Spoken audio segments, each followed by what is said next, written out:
have no idea how many Nigerians have copies of that national conference.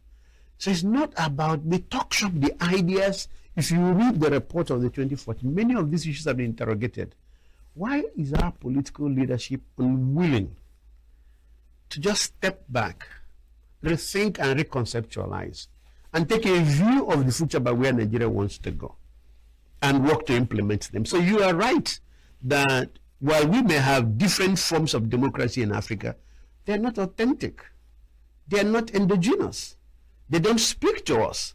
You know, where you and I come from, you can't steal from your community association. You can't embezzle their money. You will be stigmatized. Your family will be stigmatized. But where you and I come from, we can become ministers, embezzle money from the federal government. We are honored by the same communities. So this duality of perspective, what accounts for it? For one, it's wrong. One, it's reparation. You're bringing from the Commonwealth. It has to be one value system. Stealing is stealing, whether it's from our community or the national enterprise. People say that happens because we have a country and not a nation. There's no sense of nation. So that's an important. So you steal in your local community, you're stigmatized. But you go to Abuja and steal, you're celebrated because they think you've taken from the national cake and you brought it home.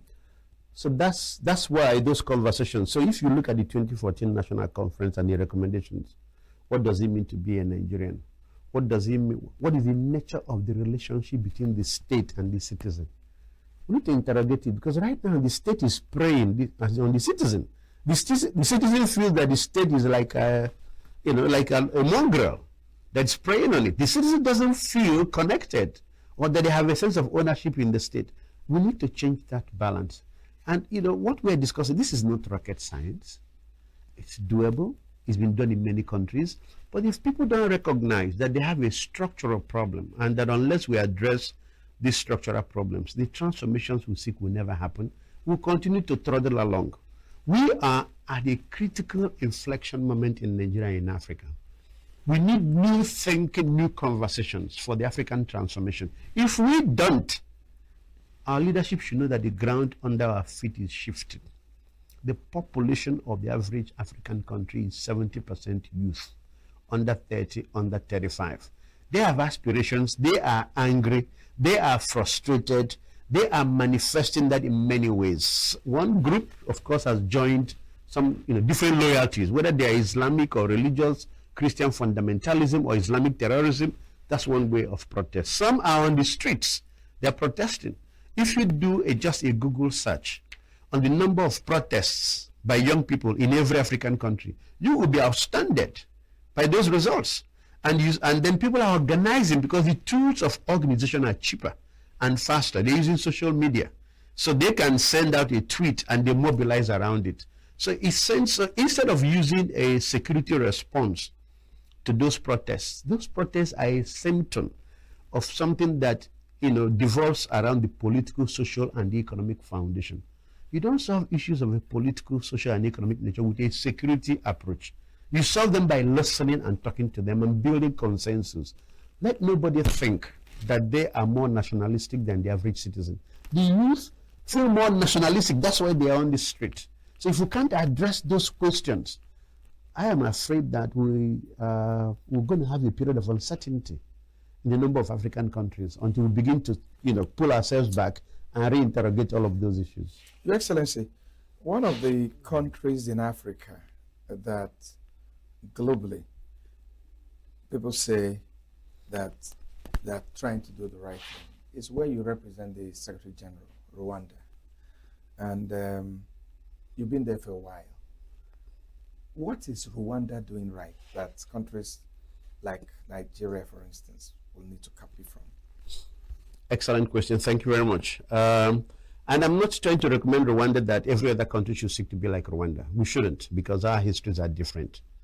But after the 1994 genocide against the Tutsi, you don't want any other country in Africa to go through a Rwandan type experience before they get their governance and their issues right.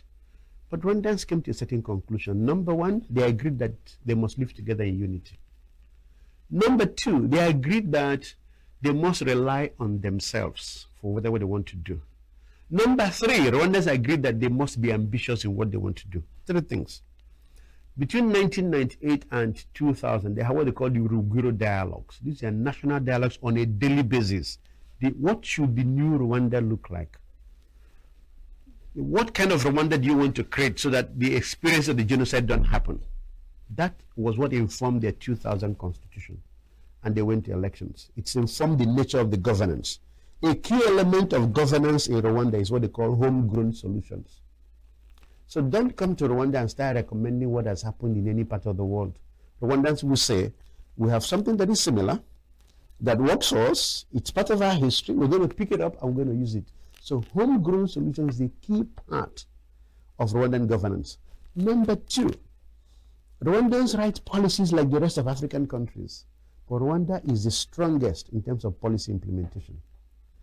Mention any subject you want, my dear brother, and we check online, you find that majority of the African countries have excellent policies on that particular subject. Then Google on the quality and type of implementation. That's where we're struggling. So we write good documents. So we think that writing documents is the result. It's the implementation. So where Rwanda is different is trying to work on implementation. The number three is the leadership. A leadership that looks far into the future. I'll give you just one example. In the early 2000s, Rwanda wanted to build hotels, 5-star hotels. He had only one, Mille Collins, which was featured in the movie Hotel Rwanda around the genocide. And Rwanda went to financial institutions, international financial institutions, and they said, who is coming to Kigali? Why do you need these hotels for? Nobody comes here. We're not going to build them for you. Rwanda set up a national sovereign wealth fund. And people were contributing money to the wealth fund. They built those hotels. Today, Rwanda ranks with Nairobi and may even outrank Nairobi as the #1 conference capital of East Africa. But this was in the early 2000s. They looked far into the future. Today, Rwanda is building a massive airport as a logistics base. Rwanda Air now flies to at least 10 to 15 African countries. And the question is, who is coming to Kigali? But do you know that Nigerians fly to Kigali, and from there they fly to the UK, they fly to Asia, they fly to Southern Africa. Today, as we speak, on every flight that comes into Rwanda, you have a sizable portion of Nigerians. You offer quality service, you offer a connection, you create a vision for the future. It happens. Rwanda has made the country visa-free for all Africans. You stop at the airport, they stamp you, you get into the country. So leadership is everything, but the leadership that looks far into the future, that it believes in itself. So Rwanda doesn't wait to be advised by anybody, say this is what is good for you. Rwandans define what is good for themselves. They will welcome your advice, they will welcome your support, if it aligns with where they want to go. If it doesn't align with where they want to go, they're going to ignore you and to move ahead. Tell me how many African countries are in that space where there's a certainty in the thinking of the leadership about the national direction of travel. So it's not because there's money from a donor or another government that you follow the money. You follow the ideas. Ideas change the world. It's not money. Rwandans focus on the ideas. They know they're a poor country. It's still 27% poverty. But they follow the idea about the future. If the money aligns, good. If it doesn't, thank you very much. Keep your money. Rwanda is going ahead. How many African countries have political leadership and in that mental space where they say, this is where we're going, you are with us, you don't want to come, thank you, but please keep your money. We're going nevertheless. Let's talk about the leadership in Rwanda. Paul Kagame set out to do a term presidency or something. He has gone further than 2. And it's not like he's in a hurry to leave. Where is the intersection between democracy and good governance? Because some people say that even in Rwanda, there are some, little elements of dictatorship. Is it what is also recommended for other African countries? Where a leader stays, it shouldn't be 8 years, maybe you should do 12 or you should do 16, and then everybody looks the other way because they're doing the right thing. So, as a UN bureaucrat, on the question of political transition, there's a UN view, right? you follow your constitution, you follow the will of your people, and you show inclusion and participation and all of those. And yet, we know that even the UN does not, you work in a context. So you look at your context and you try to show understanding and you can advise. So for Rwanda, and for many countries in Africa, there's a problem with labels. Good governance means what? Democratic governance means what?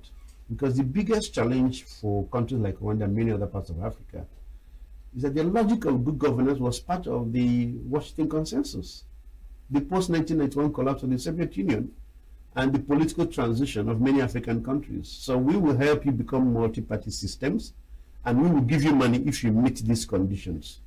So you reduced governance to an indicator for Western aid, rather than a basis for the legitimacy and the affirmation of your citizens. So the good governance debate got sucked into that logic that many don't accept it in Africa today. Because if you use that description as it was instrumentalized as a condition for donor aid, you can't say that Lim Kuan Yew was a Democrat. You can't say that Mahathir of Indonesia was a Democrat. You know, you have many countries that are, today we look at them as the symbols. The poster boys. Poster boys, exactly. That they fell foul of pure democracy. After that logic, right? And so Rwanda talks about responsive governance. That governance is a means. Governance is not an end in itself. The logic of governing is that you are reconciling interests. You are bringing people together. You are adding value to their lives. You are empowering them. And if you succeed in doing that, that's governance. We'll take a break, Your Excellency. And when we return, we'll focus on the United Nations. Is United Nations losing its relevance in global affairs? Don't go away.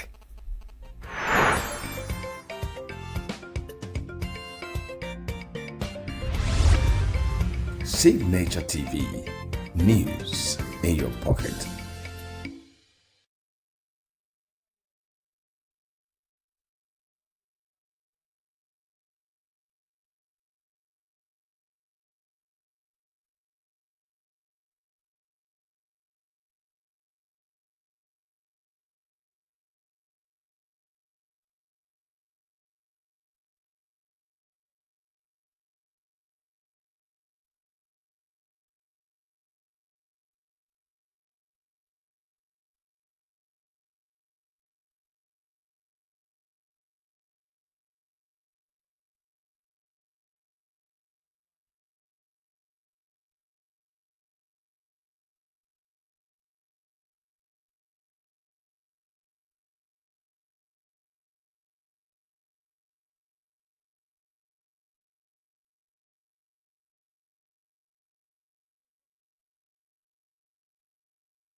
Signature TV, news in your pocket.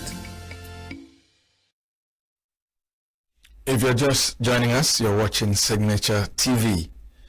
And this is a special interview program, and our great pleasure to be hosting Professor Zonia Ojielo, who is the UN Resident Coordinator and representative of the Secretary General of the United Nations in Rwanda. Yes, Your Excellency, let's talk about the United Nations. The whole idea about the United Nations was to make the world a safer place, to make it possible for countries and human beings to live peacefully with one another, something that became very important immediately after the Second World War. But anyone who goes back to why the United Nations came in the first place and looks at what is happening today in the world, where the might has become right again, where concession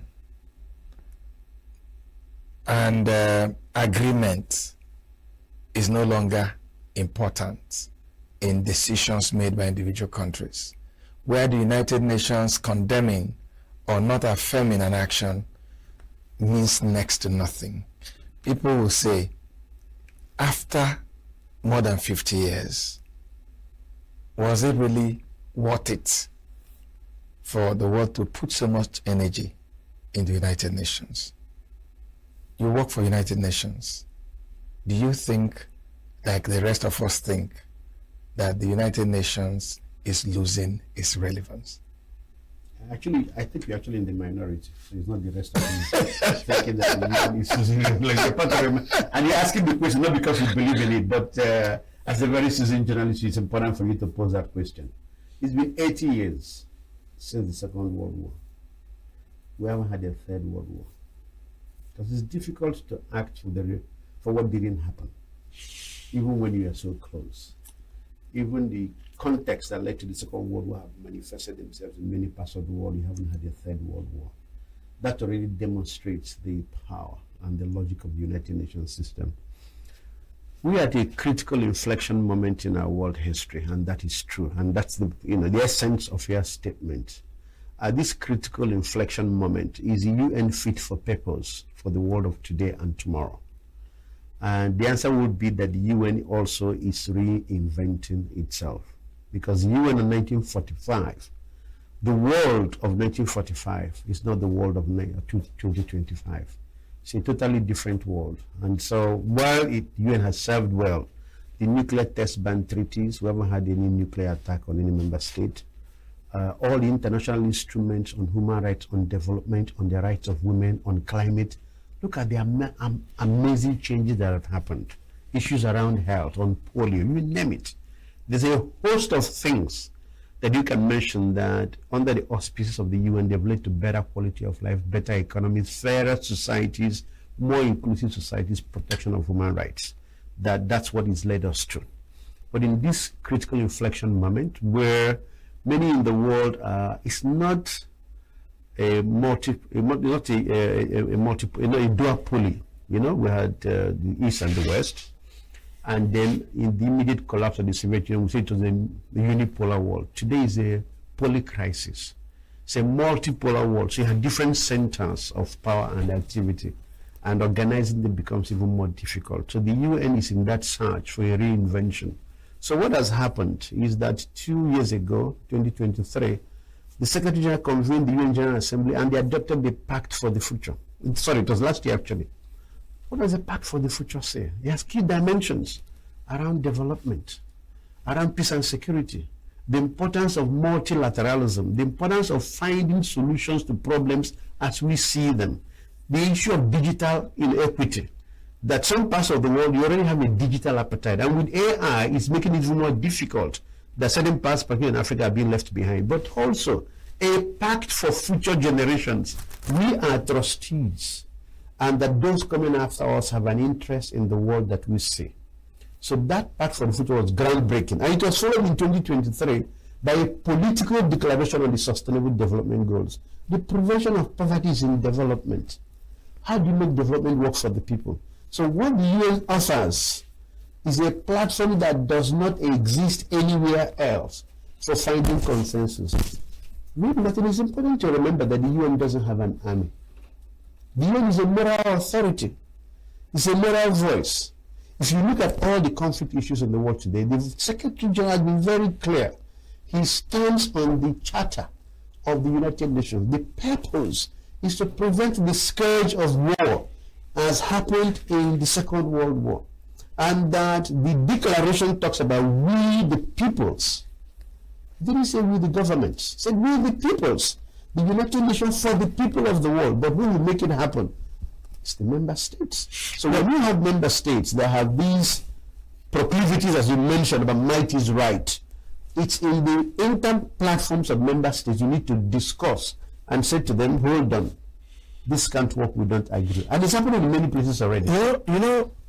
You have a point in what you have said, but some academics and watchers of the United Nations says that the United Nations may have also contributed in the weakening of that body because of corruption, because of indictments of officials of the United Nations in ways that they shouldn't have conducted themselves or conducted the business of the United Nations, which has given, I don't know whether to say the reasons make sense or don't make sense, given people like Donald Trump, the President of the United States, reason to say, oh no, we can't be paying all the money we're paying because there's no accountability and all that. Actually, that's not the reason why the United States is withdrawing. Those were one of the reasons, because they had accused the United Nations of corruption. The most transparent organization in terms of the management of finances is the United Nations system. Even the reports that I and my team published for Rwanda, even our accounts for Rwanda, are available in the UN website. Anybody from any part of the world can see them, and that's the UN process. Whatever you want, you can find. They will have an independent audit and investigation office of the UN. They are not controlled by anyone. They can look into any UN, and they do regular audits of UN organizations and programs, and they publish them. They are available worldwide. So it's very nice when people talk about corruption and indicting UN officials. It's very.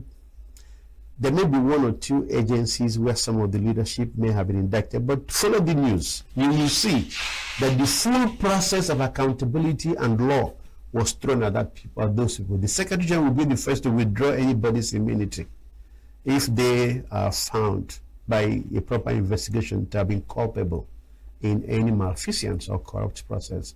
Even the allegations made against certain units like ENUGU, it turned out that a lot of it was not correct. But some of it was correct.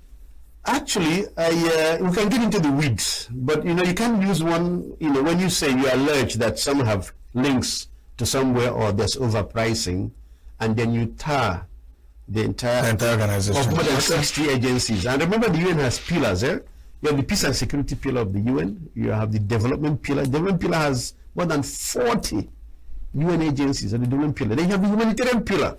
Then you have the human rights pillar of the United Nations system. All of these parts come together to form what we call the United Nations system. And so the excuse that are given by member states is not because of what they claim in the public domain. The UN is the only moral sanction, maybe together with the Pope, the Catholic Church, Catholic Pontiff, on the behavior and conduct of member states. When you are part of a political tradition in your country and you come with a political view about your role in the world and how you want to bend international organization to your worldview, you've got to find an excuse to delegitimize the international organization so that your worldview can triumph. The kind of worldviews we hear today is a worldview that takes us back to the early 19th century, of concert of powers, of might is right. That if you're a country, you're powerful, you can grab any part of the world and defend it, and that's yours. That's more than 150 years ago or more. That's not the world of today. So what does the UN do? The UN has to keep standing up as a moral voice, but it doesn't have an army to enforce that. It relies on the member states to stand up and say to each other, in the principle of peer accountability, to say, hell no. That's not the UN we formed in 1945. We formed the UN to prevent humanity from another war. So when you say that is no longer the right institution, give us an alternative. What is the alternative? That anybody can have confidence in and working. That is not to say there are not internal challenges in the UN system. I will be the first to say that. Coming from Nigeria and from the global south, some of us argue that the UN was suitable for Europe for 1945, and that the UN needs to be more suitable to the global south of 2025, the needs of the global south, and to champion it this more. And I will say this for our current Secretary General. Take any platform. The whole logic of, you take the lessons of COVID, for example, on vaccine appetite against the rest of the UN. Take the issue of credit rating. How African countries, when you want to borrow money from international financial institutions, you borrow way above than other countries in other parts of the world. Mr. Guterres has been in the forefront of championing all of that. The challenge, so many of our leaders in Africa are not speaking with as much conviction and power.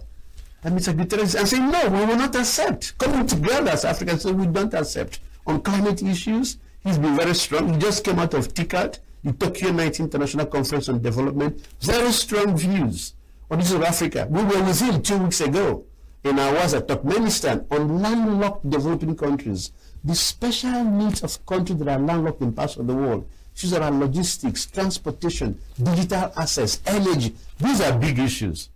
The only platform where you can canvass these kind of issues is the UN system. So internally we are reforming ourselves. The resident coordinator now has more power, more authority, more leadership in ensuring that the UN footprint in a country responds more to the needs of the member state. You are host government, not what your donors are saying to you. That's why for some of us, this current development where many donors are saying, I keep my money, I'm not giving it to you, is regrettable in the sense that the timing doesn't allow for a transition. But you know what?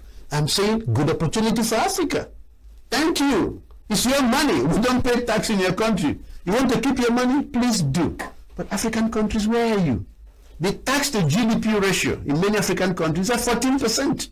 Rest of the world, 25, 26%. You can't tax yourself well and collect the revenues you want. There's illicit financial flows. 80 billion leaving Africa every year. You think those foreigners take the money and go away? They take them because they're collaborators in our system. Do you have the legislation, the systems, the instruments to plug the leakages so you keep your money? You know how many billions every African country gets as remittances? But they solve social issues, family consumption. Can you transform your remittances into investment products? You have social insurance funds, your financial insurance funds, you have your pension funds. Where are the pension funds of African countries? They're in equities in Europe. You put your money in a European country to give you money, but you need money for development, and you want someone to give you their own money to develop your countries? Come on, Africa, wake up. We need a new conversation on transforming Africa, using our resources. You know the natural wealth of Africa? Take any country you want in Africa. Look at the natural wealth. What are they doing with those natural resources? The money is not missing. It's here. It's used in their own purposes. If we use it well, you thank anybody who says, I don't want to give you money anymore. Thank them for what you're giving to us and say, from now on, we will take responsibility for our own development. Okay, we're almost rounding off. New realities. The UN doesn't have the kind of money it used to have. Yeah. How is the UN managing to Couldn't be better. I'm being honest with you. Couldn't be better. At least in terms of Rwanda, I anticipated with my country team colleagues 2 years ago. We could see the trends. So when people talk about closure of USAID, it didn't start with USAID. It started with a number of other European countries. We could see the trends. It's dramatic. So we sat back and we said, well, the UN actually should not be doing project implementation. I know here, particularly here in Nigeria, there's a lot of expectation on projects. That's not our job. It shouldn't be our job on projects. That's the job of NGOs and community groups and the host government. The UN is the brain box of the government. I sit in my office. I can give you comparative experience on a development issue from 145 countries. It's the thinking around persistent and protracted development challenges. I need to put those ideas behind for our governments. They look at it, we support them to develop the policies, we track, we monitor, we can prototype. In one community, we go and prototype to show it can be done, but then they scale it up. Next, crowding private sector, crowding financial institutions. Development is not possible without private sector and the financial institutions. No government can finance its development. It's not possible. That's our new role. I am relishing it. It's less money for the UN, but to be honest with you, I'm even busier now than I used to be a year or 2 years ago, because my role is now at the ideas level, at the strategic level, at the futures gazing level. I'm supporting national institutions to rethink and retool their development. And a country like Rwanda that is very ambitious wants to be middle income by 2035. So I find myself fully empowered and energized and eager to leverage all the assets of the UN system to support Rwanda. It should be the same in every country. And then the countries should latch in, leverage on it. Absolutely. And run. Well, they should lead. So my role is to stand behind. My role is not to stand beside or in front of the government or the people of Rwanda. Hell no. It's not my country. My role is to stand behind them. So when they look behind and they're unsure, I'm like, Excellency, you're on the right path. We're here with you. We're the UN system. You are doing the right thing. People, because it's untested. Some of the ideas are unproven. So they don't know. So they look behind, they see me, they see my country team, they should feel strength that we're on the right path. That's what Africa needs right now. And that's the leadership that we call on our governments to deploy for the socio-economic transformation of our continent. Let's conclude by getting to know you. I mean, how did you get here? In 2 minutes, Professor Ozoni Ojielo, how did you get here? I called myself a simple boy from ENUGU. So I never planned to work for the UN. I was a very successful lawyer in Lagos. I did the legal brief for the pipeline project from oil pipeline from Port Harcourt to Lagos. I made a lot of money. But then I had 2 chance encounters. I was asked by the UN to go to Malawi and Namibia in 1999 to go help them on alternative dispute resolution, which was a process I had started here with a few others. So you may have heard of the Institute of Chartered Mediators and Conciliators. I founded it with a few other colleagues here. So it's the largest mediation and conciliation organization in Africa today with more than 20,000 members. I founded the institute. So in that process, I went to Namibia, Malawi, helped them on ADR process. And then in 2002, I was asked to go to Sierra Leone to help set up the Truth and Reconciliation Commission. I went there, worked for 6 months, trained the commissioners and said, thank you, I'm gone. I said, hell no, you can't set us up and not run the commission. And I stayed till 2004. And for me, changed my life. It wasn't about making money. I found people who were so rich but became impecunious because of the one Sierra Leone. And I said, Ozonia, this is your calling. It's about adding value to the public. The rest are details in different parts, either before or after. But Malawi and Sierra Leone were my transition moments from wanting to be a young lawyer who used to wear a Sohato cap and was smoking a pipe as a very young lawyer to make an impression before my clients, to coming from Sierra Leone and saying it's about adding value to people's lives and bringing about change. That's the rest of my calling. It doesn't matter whether you're rich or not. I feel very fulfilled. This is the simple boy from ENUGU before you today. Thank you so much. What a wonderful conversation we've had. And I hope when you're home again, we should be talking. I look forward to it. And when we're in Rwanda, we'd like to talk with you. Please. I've been talking with Professor Ozoni Ojielo, UN Resident Coordinator and Representative of the United Nations Secretary General in Rwanda. It's been a great pleasure having you. Great pleasure. Thank you. And as we go, just a little gift. Thank you. That's the signature cap. Yes, absolutely. Thank you. Thank you I very know you much. play a lot of golf. So Yes, I do. where you play your golf. Very good. Thank you. Thank you so I much. am Thank you. Vin Martin Obiora Ilo from ENUGU, Nigeria. Thanks for watching, and let's do it again.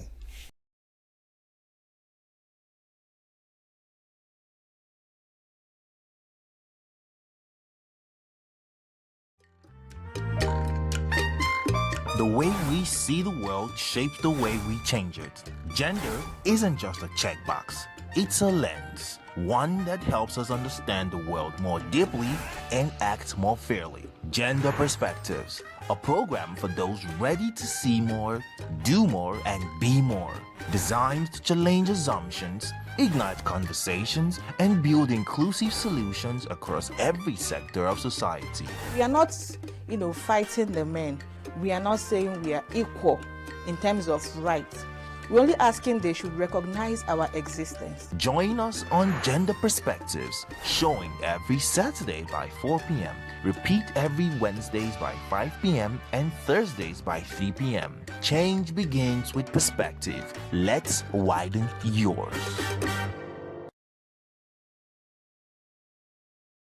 Every second, every minute, every day, news is breaking, events occur, and there are new developments. At Signature TV, we follow these stories objectively, bringing all sides without bias, explaining the complex issues, breaking down the numbers, and investigating the issues behind the news.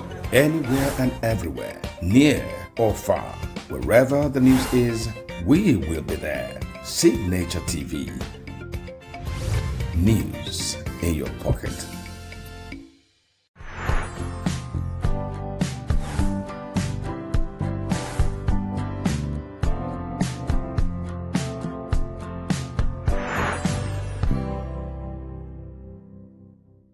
We'll hear an address by His Excellency Emmanuel Macron, President of the French Republic.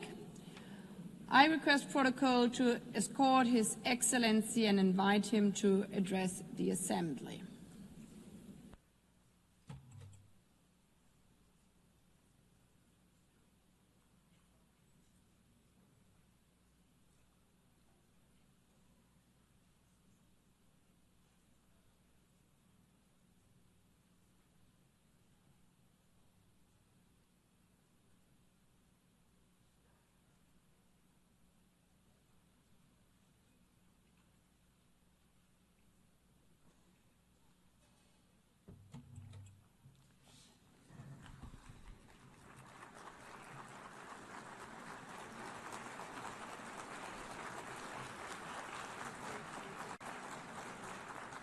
Madame la Présidente de l'Assemblée. President of the General Assembly, Secretary General, Deputy Secretary General, ladies and gentlemen, heads of state and government, ministers, ambassadors and delegates. I am delighted to once again stand before you to issue an address at the 80th session of the United Nations General Assembly. 8 decades ago, we wanted to serve peace, development, human rights, and we've been doing that for 80 years. After that 80 years, we now have to take stock of our progress and ensure that we keep pace with today's world. In 1945, March, we adopted the Charter of the United Nations following 2 world wars. At that time, war was still raging in Asia. Decolonization had scarcely begun. The Soviet Union was extending its empire, and we counted deaths in the millions, and we unveiled the horror of the Shoah. Yes, at that stage of the world wasn't yet complete, but at the same time, nevertheless, we were, through resolutions and with resolve, building our desire to spare succeeding generations from the scourge of war, and we declared our faith in the fundamental rights of mankind, and we made a commitment to create the conditions for justice, to foster social progress, to practice tolerance, and to live side by side in peace. We were not dreaming, and we invoked our past to help us. And after 80 years, I want to say before you that we were right to dream. We had the right to dream. Our world today deserves the same resolve we had then in terms of working together. 51 of us were at San Francisco, and now 193 of us are gathered here in the General Assembly. The text that created this organization enshrined the principle of collective action and enshrined common values. It defined robust processes. And I know, nevertheless, how great frustration is. We see that states are unequally represented, particularly on the Security Council, and that fuels frustration. And that's why I unequivocally support its expansion, the reform of the Security Council, particularly its expansion for the African continent. I also know the extent to which political and social balances and states of place have changed, and different actors have taken on more responsibilities. Many people are asking about whether the United Nations promises have been upheld, whether it's in sync with reality, and whether it brings with it any benefits. Let us not kid ourselves. This 80th anniversary is not a fact that we can just accept. Conflicts, international, national, state conflicts are proliferating. That criminal and terrorist activity is proliferating, and people are deliberately trampling on the Geneva Conventions as if war was just about terror, revenge and victory. Haiti, Burma, Ukraine, the Democratic Republic of the Congo. The list is as long as it is unconscionable. There are more and more cases of violence being weathered by people whose nations are at war. Major transformation is also underway for us all across the globe. Climate change is not under control. Biodiversity is collapsing. Efforts that the majority of us are ready to make are coming up against the obstacles of the cynicism of a few that can make a difference but refuse to do just that still. And we see the technology picking up pace. They pave the way to horizons of opportunity, but they also pave the way for dangerous forces because they're not regulated. Global trade is weathering tariff wars, and that's another form of imbalance, globally speaking. Alarm bells are ringing out loud, but that doesn't extinguish hope. Our divisions do not mean a lack of hope did not mean Syria wasn't able to free itself from war. Ukraine is staying the course, and peace is possible in the Great Lake regions. We've also adopted treaties, ambitious agreements that some people thought were impossible. A treaty on pandemics, a treaty to protect the high seas, another to finance development. The world's complexity is not a reason to throw in the towel on our principles and our ambitions. To a certain extent, ours is a moment of paradox. We need, more than ever before, to restore the spirit of cooperation that prevailed 80 years ago. And however, in spite of that, we're isolating ourselves. There's more and more divisions, and that's plagued the global order. The world is breaking down, and that's halting our collective capacity to resolve major conflicts of our time and stopping us from addressing global challenges. France is proud to be among the people of the United Nations and pay tribute to all the people that serve them, soldiers wearing blue helmets that maintain peace where no one else wants to go, humanitarian personnel and healthcare workers that come to the aid of the most vulnerable, legal specialists, observers, rapporteurs that bear witness to the reality, ensure that the rule of law can prevail, that arbitrary whims do not rule the day.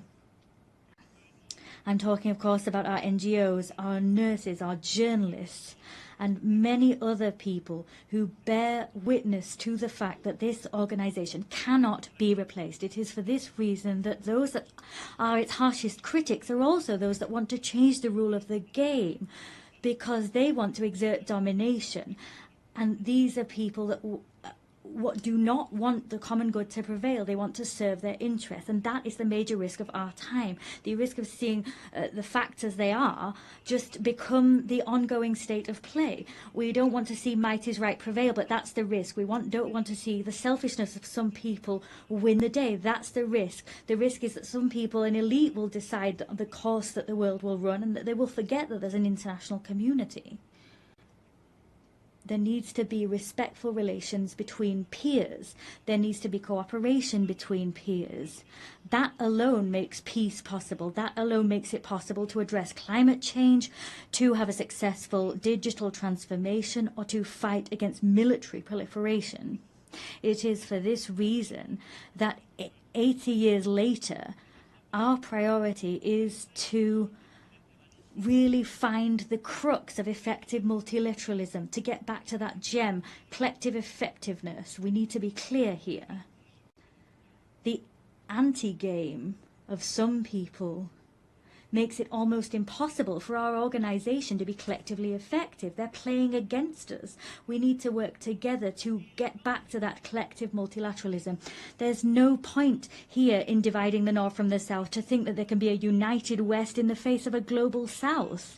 That's a pipe dream. That's a vestige of an era where we wanted to isolate ourselves in blocks, pitting ourselves against each other. Here at this forum, there are only men and women that don't share the same religion, they have different visions, their civilizations sometimes differ, but they have decided one fine day that building peace, rising up to challenges, particularly the challenge of inequality or the major transitions of the world, they forgot their differences to cooperate together.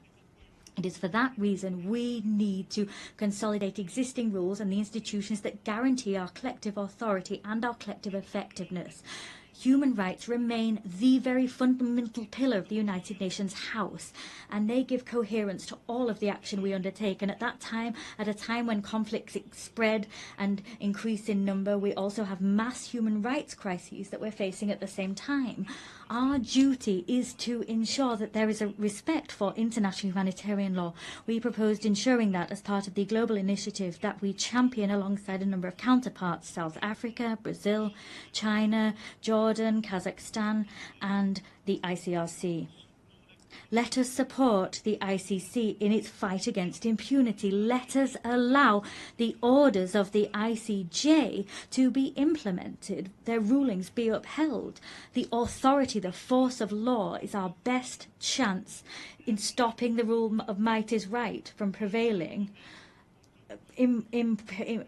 Upholding our values is the only way of throwing out a double standards principle. We've always called out that principle since we came together as a global parliament. Peace and security are everything. For that reason, it's so important for Ukraine to resist Russia and have peace. They need to get their territory, their children, their wealth, and their future back. The Russian aggression is not a problem of Europe, but rather a problem which plagues us all. It's our problem. It poses the eternal question of the force of law against might is right, freedom against imperialism.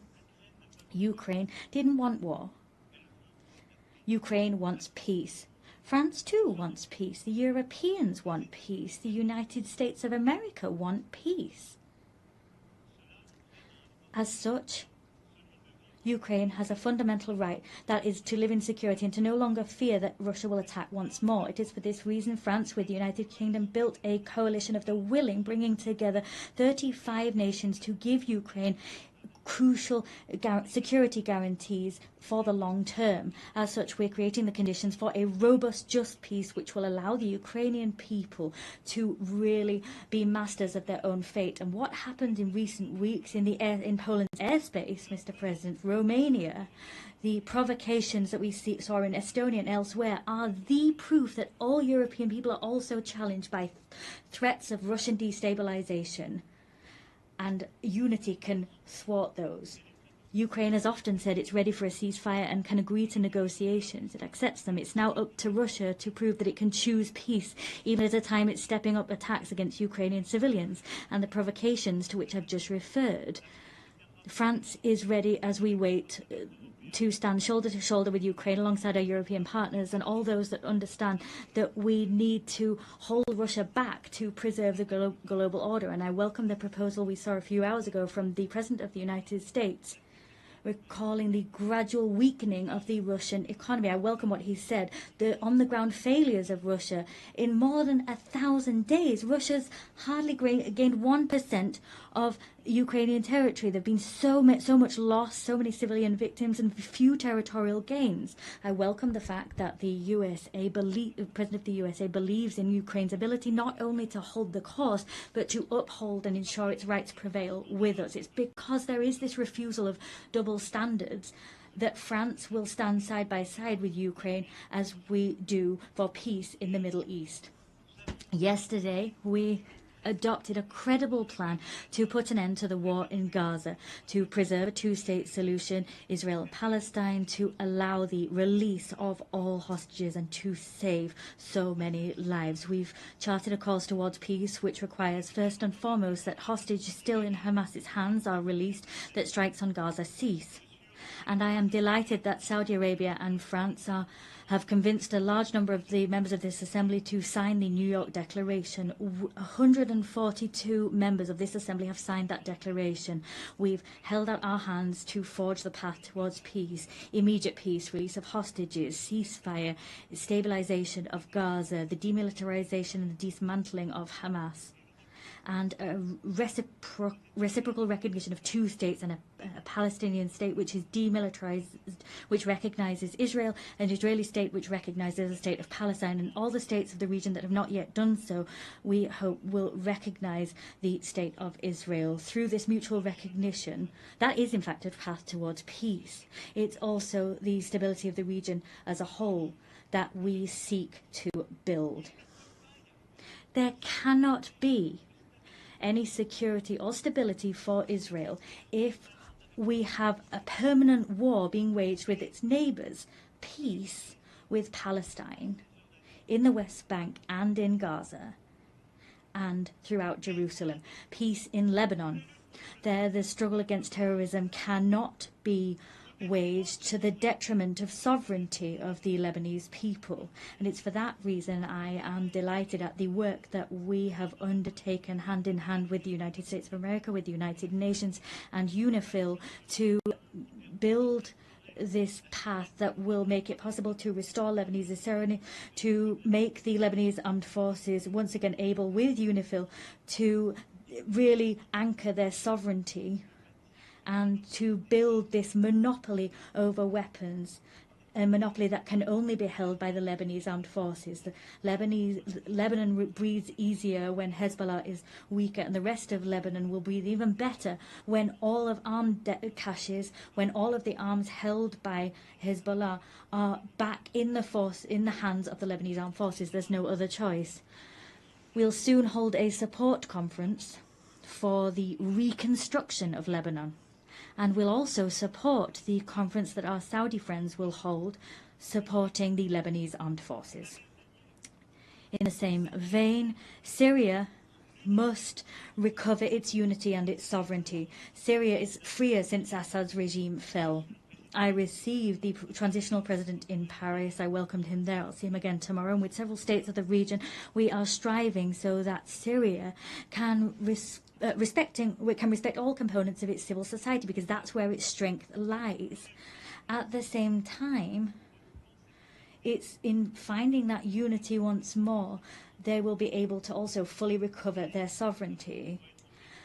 The region can only be in peace if the Iranian nuclear program that has been partially destroyed is once again fully under control. It is for this reason France, Germany, the United Kingdom triggered by way of a collective agreement a process leading to the restoration of all international sanctions previously imposed upon Iran. That alone Iran alone is responsible for being in breach of its obligations, but they have decided to open the doors to the IAEA and allow them to inspect HEU stocks and to conduct inspections. The next steps to come will be decisive. Either Iran makes a gesture and goes back to the path of peace and accountability that make it possible to get back on course and for the IAEA to do its work and for stockpiles to be transferred, or sanctions will have to be imposed. I'll have an occasion to meet with the President, if needs be, tomorrow. On each of these crucial issues, France puts forward concrete proposals, solutions. The plan for the war to stop in Ukraine exists. The plan to make peace in the Middle East is on the table. A plan to put the Iranian nuclear program back under proper control exists. The plan to restore the full sovereignty of Lebanon in the south exists. We always want to be the partner of all of those who share this demand that everyone take effective action. However, there is a risk that we will stop taking action and look away from too much suffering. The humanitarian tragedy currently in Sudan is undoubtedly the biggest of those facing us today. It's up to us collectively to rally, to mobilize, as we did in Paris in 2024. Let us coordinate our efforts to act together so that the warmongers accept negotiations and put power back in civilian hands. In the same way, in the Great Lakes region, the sovereignty and territorial integrity of the Democratic Republic of the Congo must be upheld. We need to return hope to the people of Kivu and to the hundreds of thousands of people that have been displaced. And it is also for that reason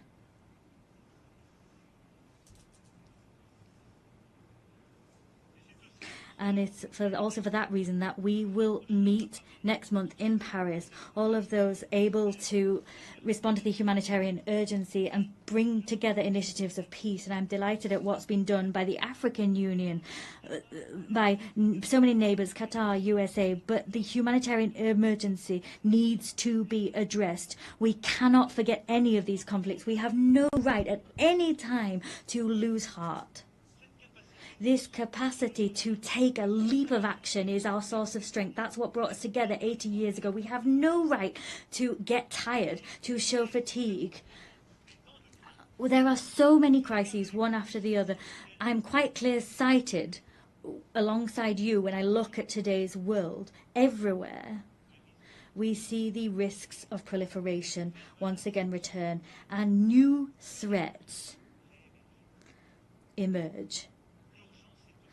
There is an urgent need to rebuild a credible framework, a verifiable framework to combat any nuclear proliferation, to rebuild a credible framework to once again contain these threats, ballistic proliferation. I'm not forgetting bacteriological, chemical threats, or the new risks that posed by AI, cyber technology, space technology, quantum technology. We have common frameworks, but they've been weakened in all of these domains in recent years, sometimes because some people sort of said they were outdated, and sometimes because the rules for verification weren't properly observed, sometimes because the pace of technological development meant that these frameworks, their capacity to innovate, was not enough. Technological change was going too quick. However, we've got no right to give up. Ours is, we have to build that crucial framework for peace. The same demand for effectiveness, effective multilateralism, is one that we need to uphold for our global challenges. The Secretary General attaches great importance to our organisation, and he has ambition for it, and that's shown through his initiative UN 80, and I share his concerns about our organisation. Yes, we need, at this time of disarray that I talked about as a result of these major issues of war and conflict, we can't forget there are so many global challenges that mean that we must all come together. Let us stare straight in the face global imbalances. All economies affected. All economies, and I'm speaking as one of the richest among them, but also middle-income countries, developing countries, and of course the poorest nations among us. All of us, if we can't have organized international debate on major global imbalances, if our response is a fragmented one and we don't work together, we exacerbate these problems. Today, our challenge is to look at how we can help China to develop the internal demand that it really needs. How can we ensure that productive capacities that China's been able to develop in recent years, these technological capacity, sometimes there's technological transfer, and that's good, but they need to be conducted hand in hand with harmonious development and respectfully the environment. How can we correct US trade imbalances? How can we do that through corrective measures, not through tariffs that takes the rug out from under international trade? There's Europe that needs to respond to collective needs for collective investment, and we need to shoulder that responsibility. These challenges mean that we need to cooperate. There needs to be cooperation between major economies, but we can't pit the G7 against the BRICS, and that's the very rationale behind our agenda for the French G7 of 2026. Of course, we'll work with the Canadian presidency of G7 and the coming presidents of G20. We need to return to that spirit of cooperation that is vital, because that's what will allow us also to have a common agenda to finance our global challenges. Let's take a look at things today. Everywhere we're eroding our common ambitions to finance major global challenges. Collective financing for healthcare is plummeting, as is financing for food security, as is financing for education. These challenges are, however, our challenges, even more than they were before the pandemic. the COVID-19 pandemic. And so it is absolutely pivotal that together we prove ourselves able to develop concrete solutions and find new financing to address our challenges. The European Union decided to mobilize. The Commission's President's speech was great in this connection. We are mobilizing financing as Europeans to meet these challenges, but we must do so within a renewed framework. That's what we tried to do together during the pandemic itself with our African partners, during the financing summit which we held in 2021.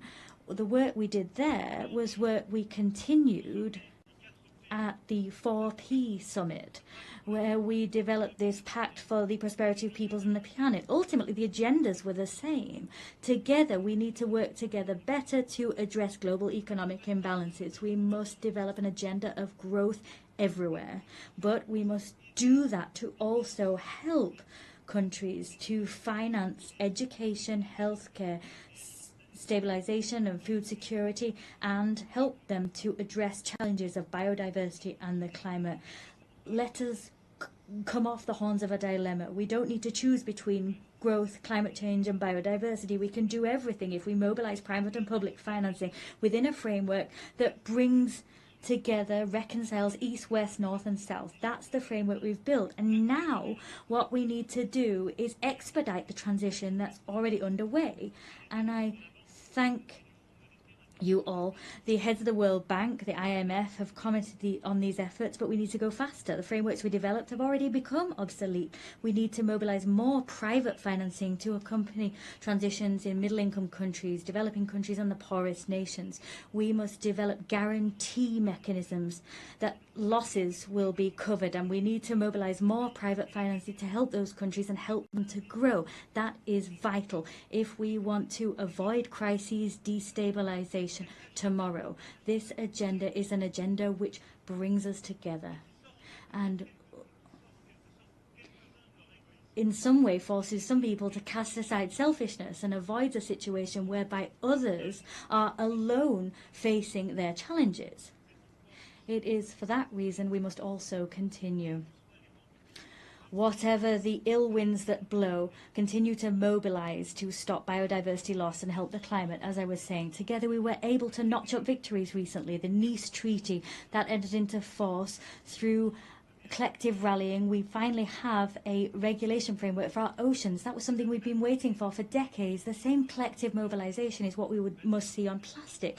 We need to develop an international treaty that aims to put an end to plastic pollution. The same mobilization is what we need to have to mobilize biodiversity credits and give more consistency to our carbon credits. This same rallying needs to be seen as we move towards the Berlin COP. France and Europe will be at that meeting, and we will be in step with the 2030 goals. We will mobilize all financing necessary to usher in this transition, whether that be public or private financing. We have no right to turn away, stray from the course towards the goals we set ourselves. We have no right to simply crumble and become isolated. As you've seen, all of these global challenges, education, healthcare, agriculture, food security, biodiversity, climate, the fight ultimately against all inequalities that destabilize our global order require the same spirit of cooperation, the same spirit that I talked about, the spirit we showed in the face of war and destabilization. Our challenge is the fact that crises, there's a plethora of them, they're growing in number.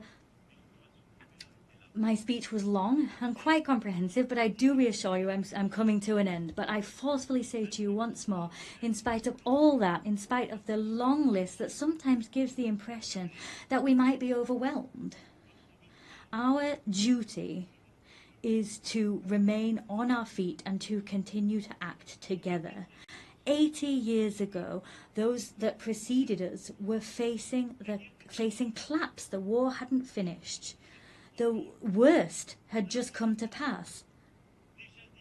A world already divided was kind of stuttering, and it was up to them to build the treasure that is the United Nations. We could overwhelm our assembly, level criticism against it, reproach it for everything. Not all reproaches are fair, some are. This assembly is us.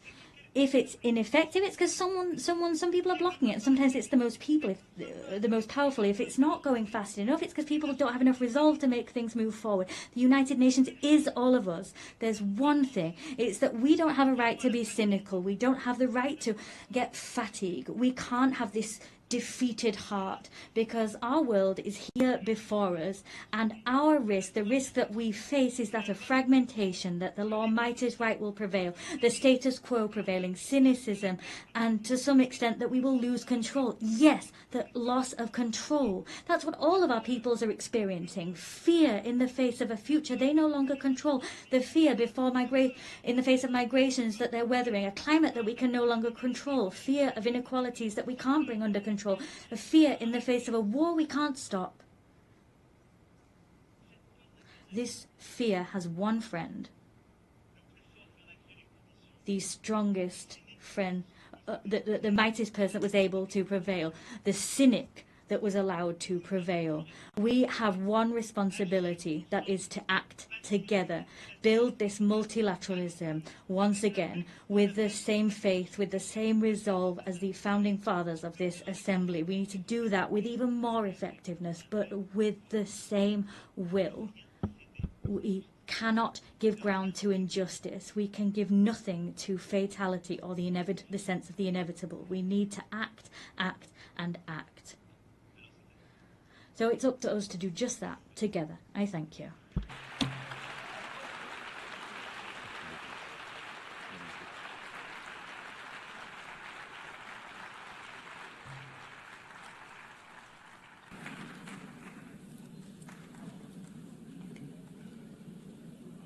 On behalf of the Assembly, I wish to thank the President of the French Republic.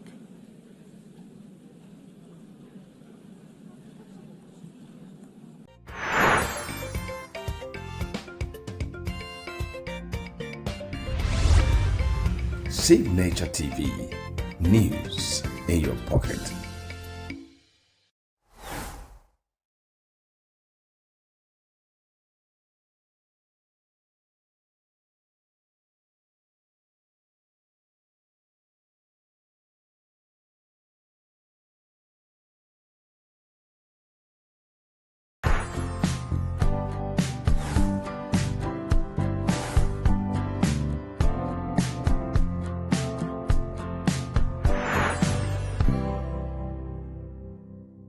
The Assembly will hear an address by His Excellency Alexander Stubb, President of the Republic of Finland.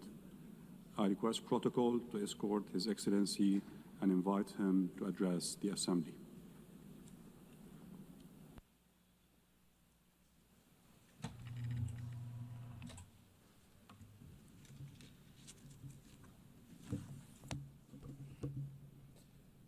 Mr. President, Excellencies, ladies and gentlemen, in its simplest form, foreign policy is really about three things: about values, interests, and power. I come from a relatively small country, Finland, and our toolkit is mainly about two of those three things. It's about values and interests. Power, hard or soft, is usually the luxury of bigger players. The power of smaller country arises from its capacity to cooperate with others.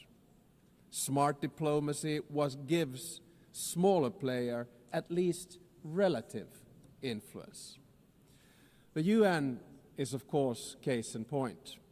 Big players have power through their permanent membership in the UN Security Council. But we, the smaller players, can influence the ebb and flow of international relations by being active in the corridors of diplomacy. Now, most of the speeches that we've heard here today have highlighted the fact that the world order, balance, and dynamics are changing. much like they did after World War II when the UN was founded.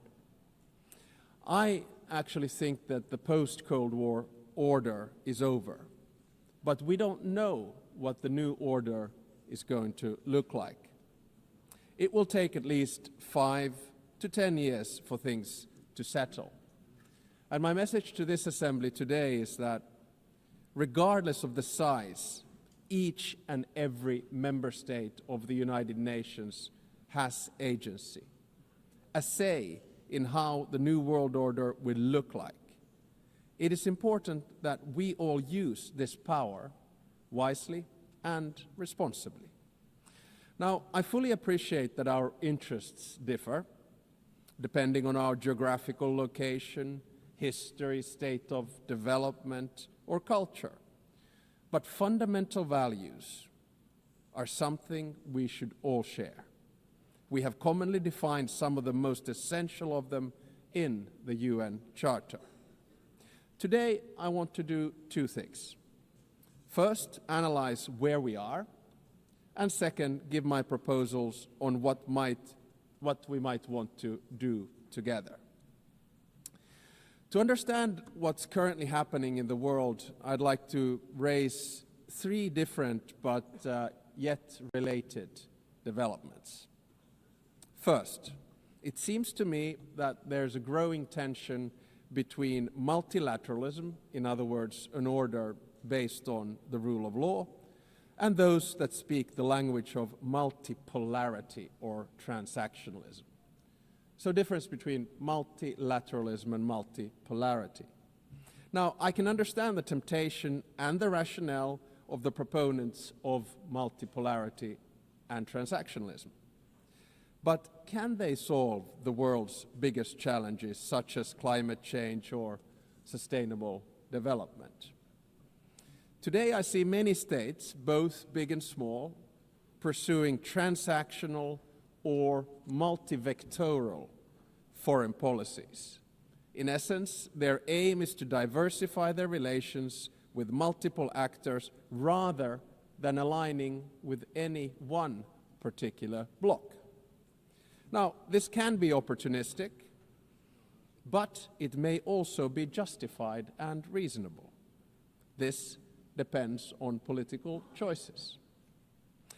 A transactional or multivectoral foreign policy is dominated by interests. Interests drive practical choices of states, and this is entirely legitimate. This kind of foreign policy is based on a realistic understanding of power. Power defines the limits of what is possible for each state. However, values should actually underpin everything we do. Even transactional or multivectoral foreign policy should rest on a score of fundamental values. Without them, foreign policy will ultimately run into a wall. If you set aside values for unhindered pursuit of power and interests, you will eventually find before you the very same problems you wanted to overlook. Second, the balance of power in the New World Order is shifting towards the South and the East. Many countries, especially in Africa, Asia, Latin America, are becoming or have become key players in determining the direction of the New World Order. To put it simply, they have both agency and power. They are not only an expanding economic force, but their demographic growth is inexorable. This will also turn them into a political and cultural force. It will yield them both hard power and soft power, and they will use it to promote their interests as they should. The 193 members of the United Nations do not have to agree on every minute detail of values, but we have to have a common understanding of fundamentals. They include the sovereignty and territorial integrity of states. They include the prohibition of the use of force and the respect for human rights and fundamental freedoms. These values are the building blocks of who we are and what we stand for as the United Nations. The broad international community has overwhelmingly an interest to uphold them. Let me be clear. Russia has no right to continue its aggression on Ukraine. Israel has no right to violate international law in Palestine. States have no right to use Sudanese or Congolese territories to fight proxy wars for their economic or strategic self-interests. I urge us all to heed this message of the international community and act accordingly. War is always a failure of humanity.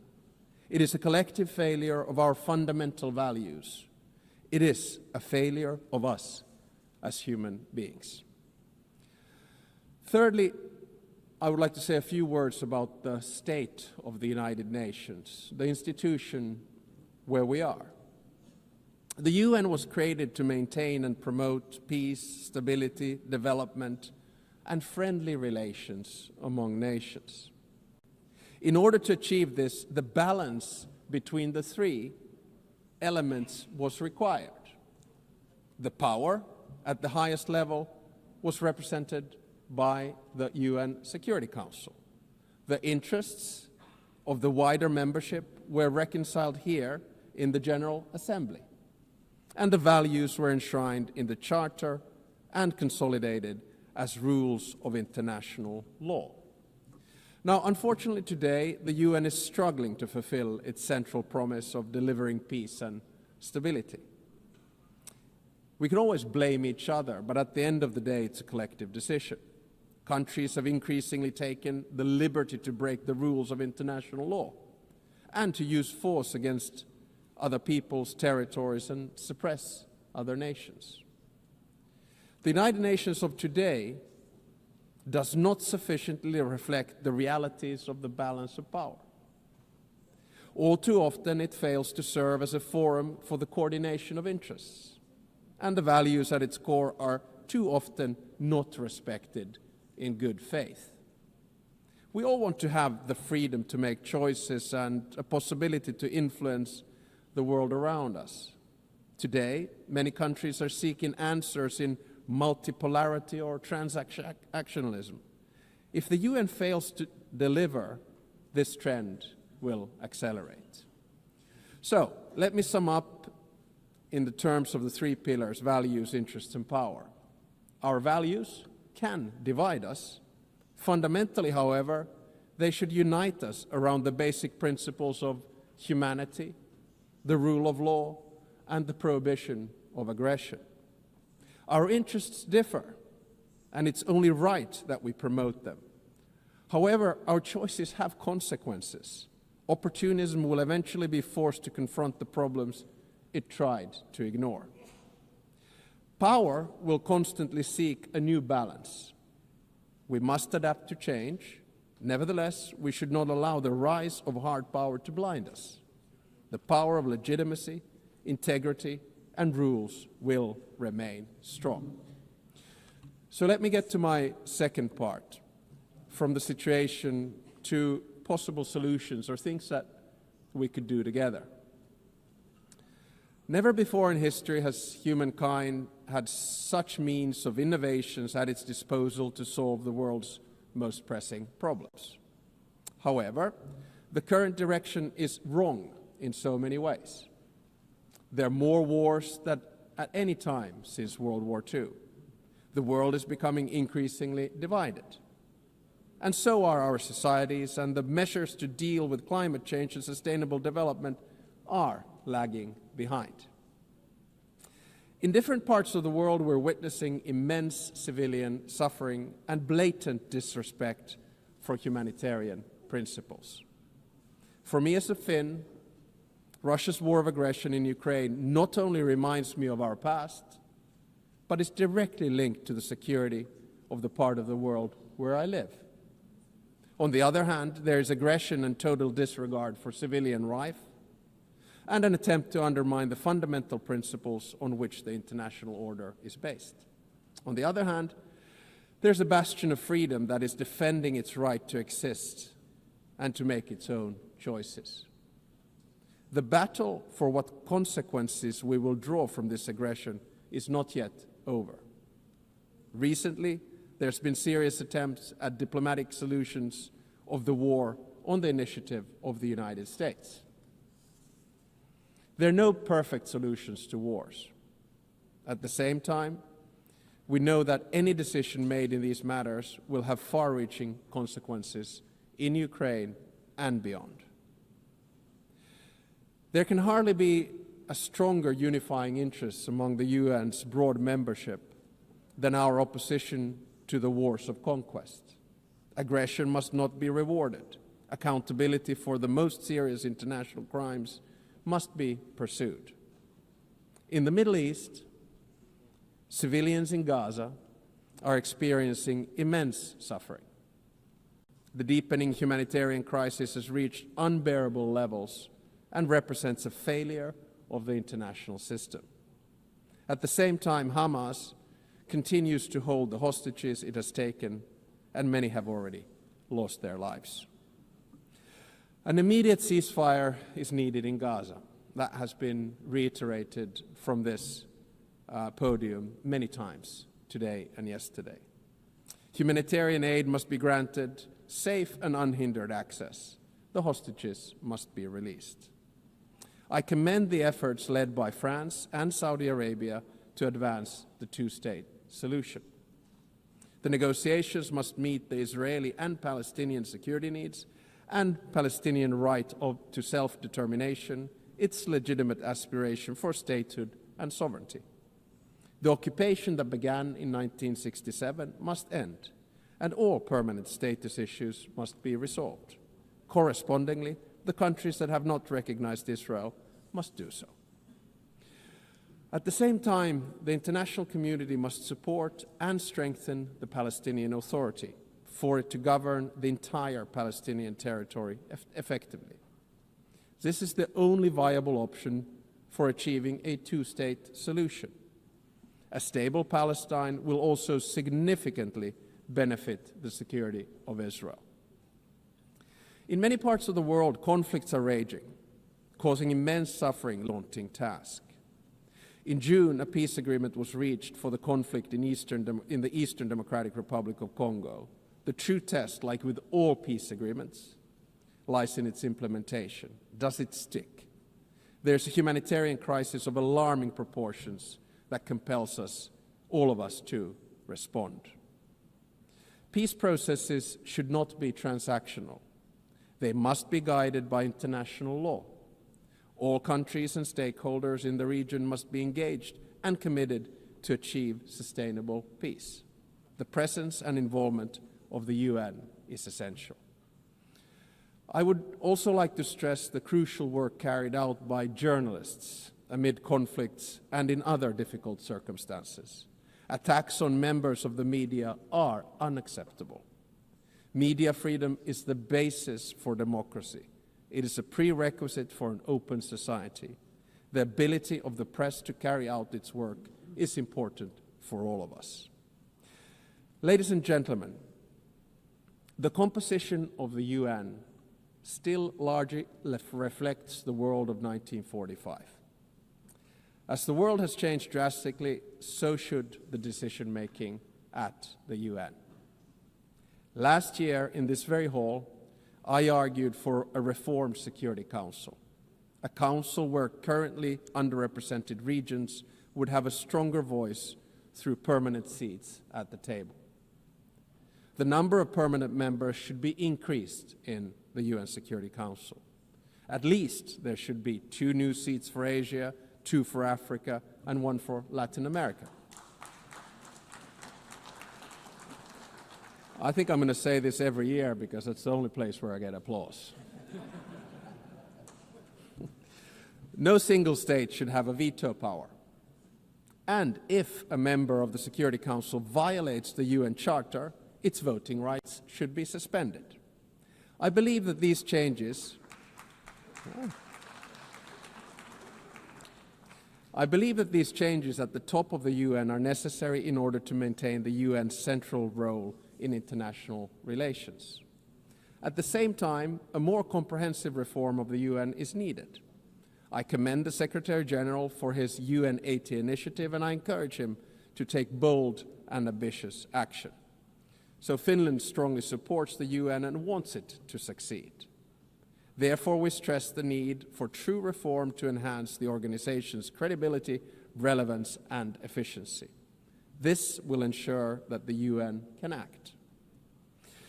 The UN needs to focus its efforts on its most important goals: ending and preventing wars, protecting human rights, and acting as a catalyst for sustainable development. And also, we need to get the UN back into peace mediation. I would argue that one of the reasons that we have so many wars right now is that the UN is absent from peace mediation. No other organization can offer the legitimacy comparable to that of the UN.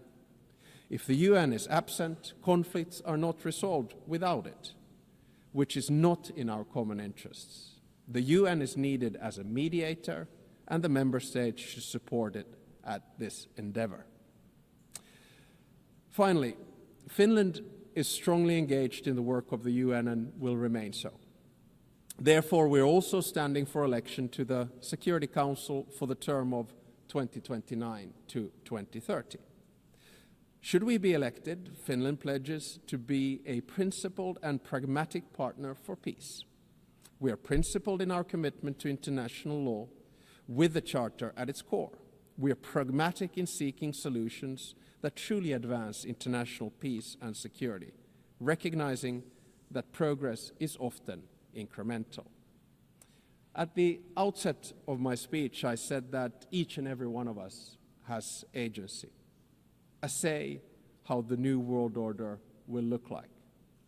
We want to be able to make our own choices and have an impact on the world around us. Nelson Mandela saw truth and reconciliation as the only hope for nations that are bitterly divided. The same applies to relations between states.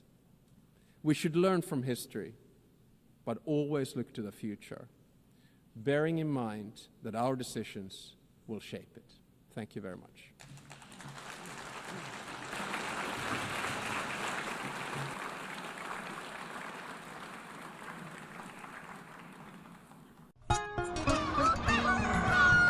New every morning on Signature TV, we open the day for you with needed energy, information, and required vibes to shape your day. From sizzling snippets of stories in various areas of life to intriguing conversations with net worth guests. When you have people who have no track record becoming your leaders, you have a problem.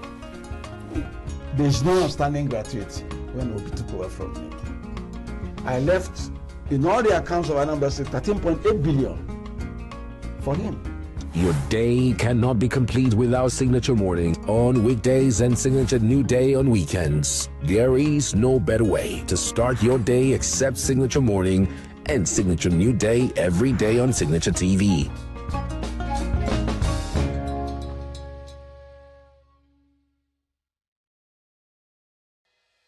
Health is more than a diagnosis. It's your lifestyle, your choices, and your future. Join us on Inside Health, your weekly deep dive into the stories, science, and solutions shaping your well-being. From expert interviews to real-life journeys of healing and hope, we cover it all. One of the complications of cancer management or treatment is they have some of them, at one point in time, you see them having anemia. Okay, so you see them at times being transfused. But at the same time, you come in with a diet. Nutrition, mental health, innovations in medicine, fitness, and everyday wellness. Whether you're managing a condition, staying informed, or just living your best life, Inside Health is your trusted guide. I'm Tigiti Agorom, and I'll be with you every week on Inside Health, only on Signature TV.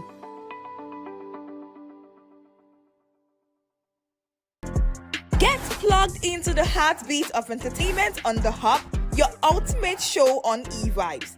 From trending stories and social media drama to top charting music, must-watch movies and exciting moments from the world of arts, we've got it all. Join us for unmissable conversations with your favorite entertainment personalities, plus fun segments every week. I should try harder, so... Okay, I don't know that one.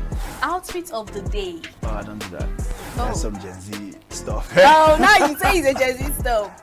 It's everything you love about entertainment, served fresh every week at 1 p.m. with weekend repeats just in case you missed it. The Hops on E-Vibes, where the vibes never stop. Only on Signature TV.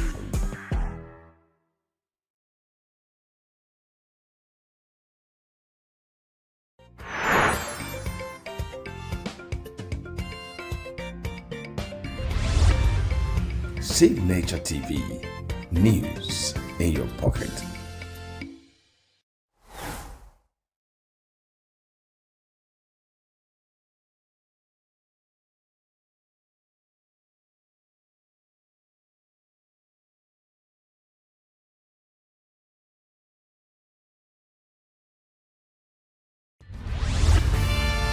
We are local. International communities observing Why the main market is in chaos. People are... We are national. Those in support of this motion as amended, say aye. Aye. We have taken the view by default. We are international. Israeli airstrikes. Donald Trump left us the worst unemployment.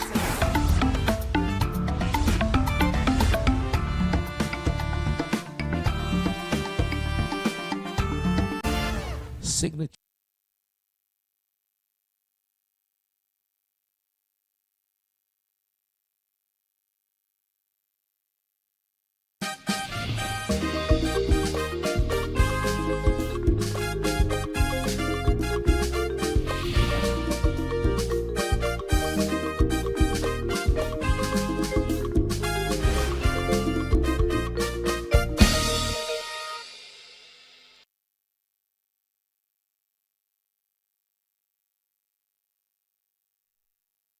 Welcome to Global News on Signature TV.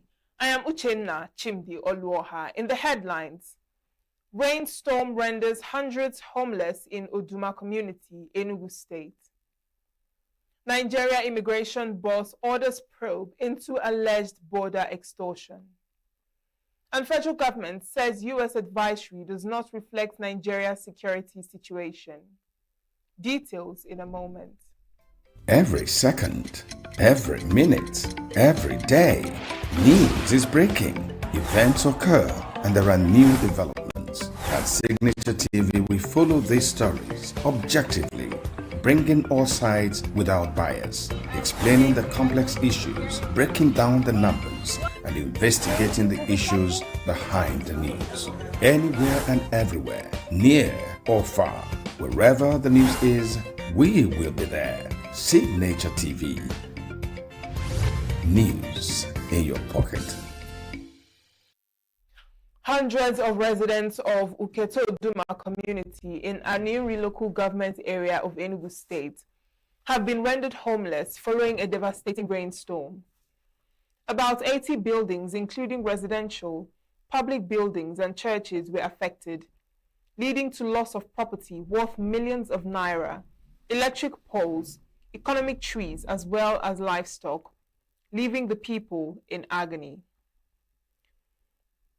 The entire community has been thrown into confusion as owners of the affected buildings were busy trying to dry some of the property already soaked with rain.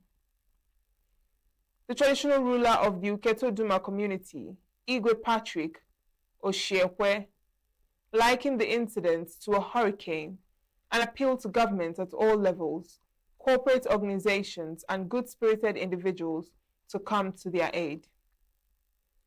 Igwe Oshiekwe, whose palace has now turned into a sleeping place for many affected families, said the situation is deteriorating as rain continues to fall on open roofs. He appealed to the state government as well as Senator Ositangu and Anayo Onwebu, who represent the area in the Senate and House of Representatives, to come to the aid of the community.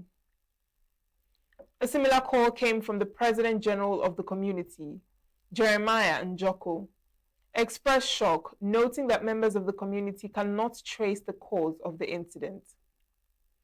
As of the time of filing this report, no government or agencies have visited the community. The Federal Minister of State for Foreign Affairs, Bianca Odumegwu Ojukwu, has condemned the growing trend of crowning Ezendibo in foreign countries, describing it as embarrassing. Ojukwu spoke at a meeting of Imobi, the highest decision-making body of Ohaneze Ndigbo in ENUGU, said the development has become a source of concern, which is capable of causing diplomatic and communal tensions. She said the government is working with Ohaneze Ndigbo worldwide and the Southeast Council of Traditional Rulers to abolish the practice outside Igbo land. The minister noted that while Igbo associations in the diaspora often organize cultural activities to promote their heritage, the introduction of traditional rulership structures abroad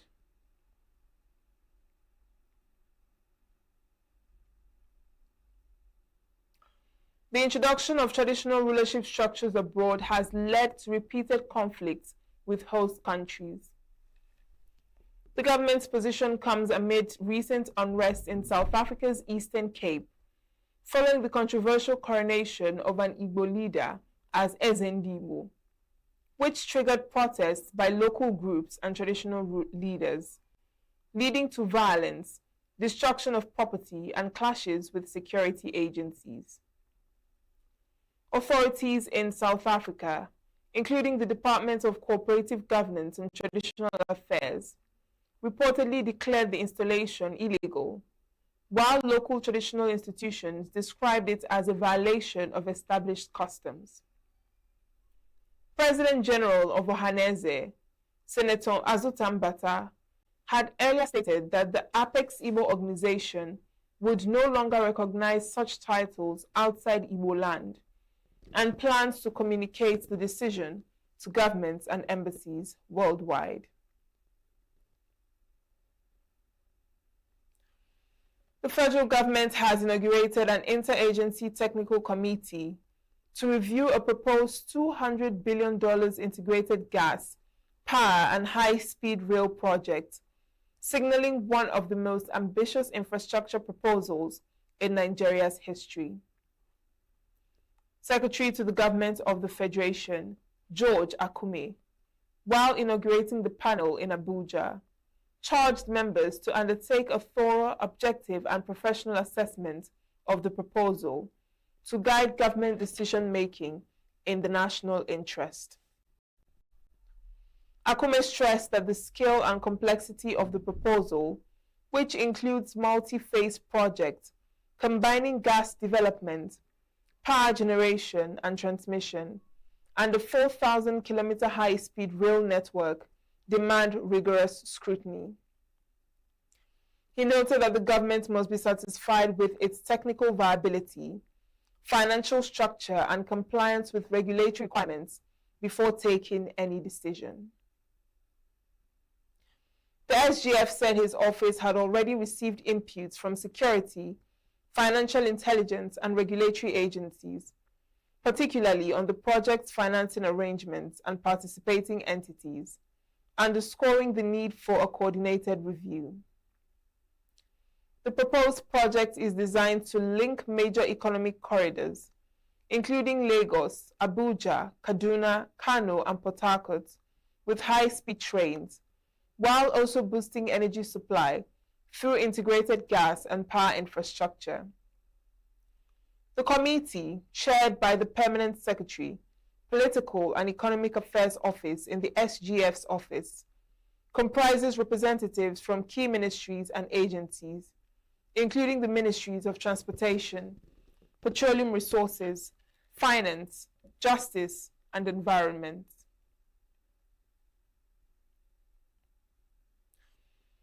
The Controller General, Nigeria Immigration Service, Kemi Nandap, has ordered a probe following online reports alleging widespread extortion by personnel of the service on the Lagos-Seme border corridor. In a statement issued by the Public Relations Officer of the service, Akinsola Akinlabi, on Friday in Abuja, the Controller General described the alleged cases of extortion as unacceptable and contrary to the standard established by the service, its core values, ethics, and operational guidelines. NANDAP also relieved controllers of immigration serving within the commands of their duties, pending the outcome of the investigation, and assured that appropriate disciplinary measures would be applied with immediate effect. She reassured the general public that the service remains committed to delivering professional, transparent, and efficient services at all points of entry and exit.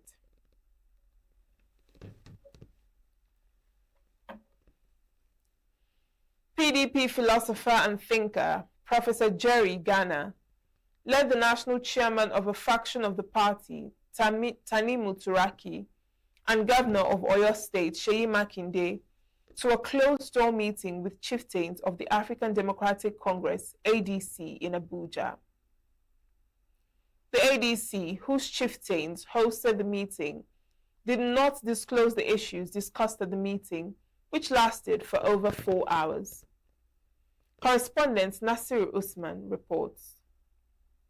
The personalities at the meeting, which took place at David Mark's Abuja residence, was the first indication that the meeting was momentous. At the meeting were David Mark, National Chairman of ADC, Rauf Aregbesola, National Secretary, Peter Obi, poster boy for the coalition, Atiku Abubakar, former Vice President, Aminu Tambuwal, former Speaker of the House of Representatives, Rabiu Musa Kwankwaso, the leader of the Kwankwasia movement, Rotimi Amechi, former Rivers State Governor, and many others. That roll call triggered speculation that the Turaki-led faction of the PDP was emptying into the ADC. Governor Seyi Makinde, however, told reporters that the PDP chieftains took the whole of 4 hours to show solidarity with leaders of ADC who organized a peaceful protest on Wednesday to save Nigerians' democracy. We came here to visit the leadership of ADC. We're on a solidarity visit. We've seen what has been happening within the political space, the court, and the protest today. So we came to show solidarity and to commit to a clean, democratic space in our country. If the Turaki-led faction of the PDP merges with the ADC, PDP would have transferred its substance to ADC, leaving a soulless party for the Wike faction. The leadership struggle, which has turned the PDP in the middle, with the Wike faction promising to not field a presidential candidate in the 2027 election, has migrated to the ADC, where the position of the national chairman is now a matter before the courts. INEC has also withdrawn its recognition of the David Mark leadership of the party, a situation which many Nigerians say endangers multi-party democracy in the country. In Abuja, Nasir Usman for Signature TV.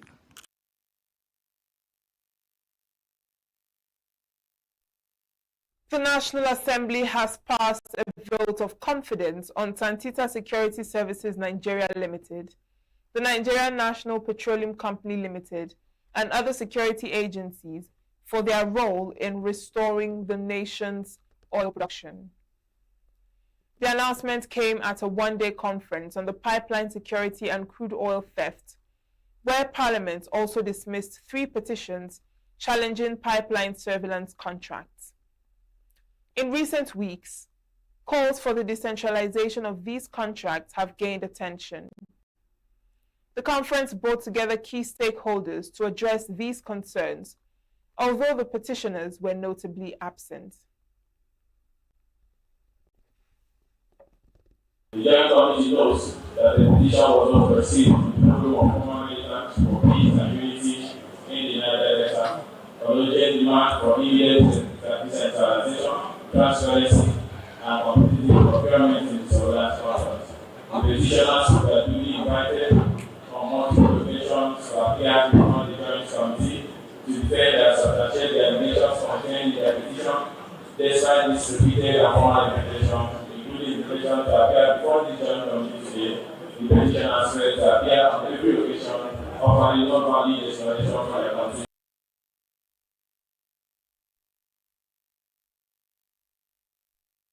During the conference, representatives from the NNPCL, the Nigeria Security and Civil Defense Corps, Santita Security Services, and the Nigeria Police Force highlighted the progress made in tackling crude oil theft.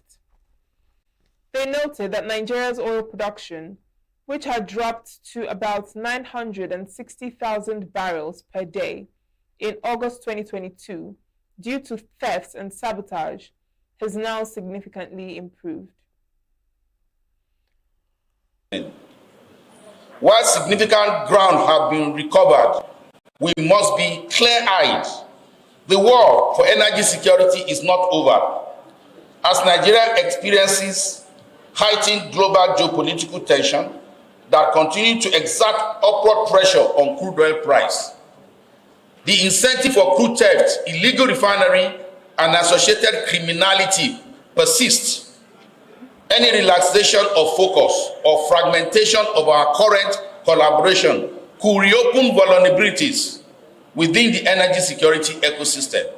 Accordingly, I urge all our stakeholders, legislative, executive, security, regulatory, industry, and community leaders to sustain and institutionalize the collaborative framework that have delivered these gains. One, the pipeline vandalism incidents have dropped by over 40% compared to what we had in the past years.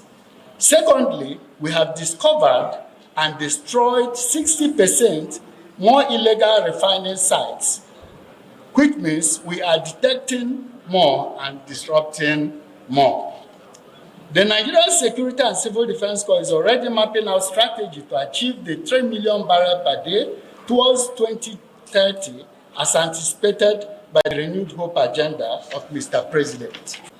And that has given us the results that we have been earning till today. In 2020, Nigeria was producing about 1.8. At 2021, it was about 1.6. Then in 2022, it dropped to 1.1, including condensate.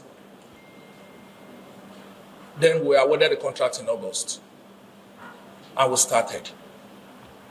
Today, we're at about 1.4, including condensate. And we can still do better.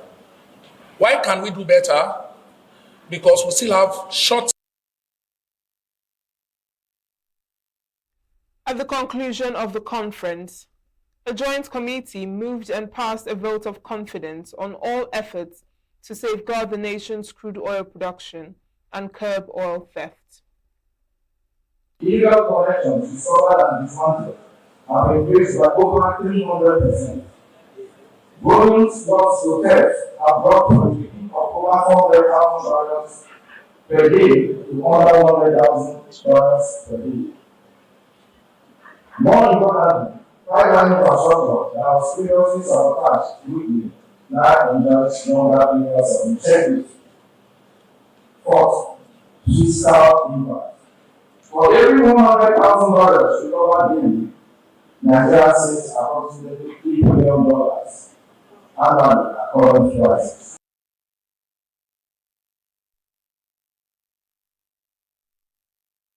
The federal government's introduction of pipeline surveillance contracts, including the engagement of private security firms and community-based structures, has been credited for this turnaround.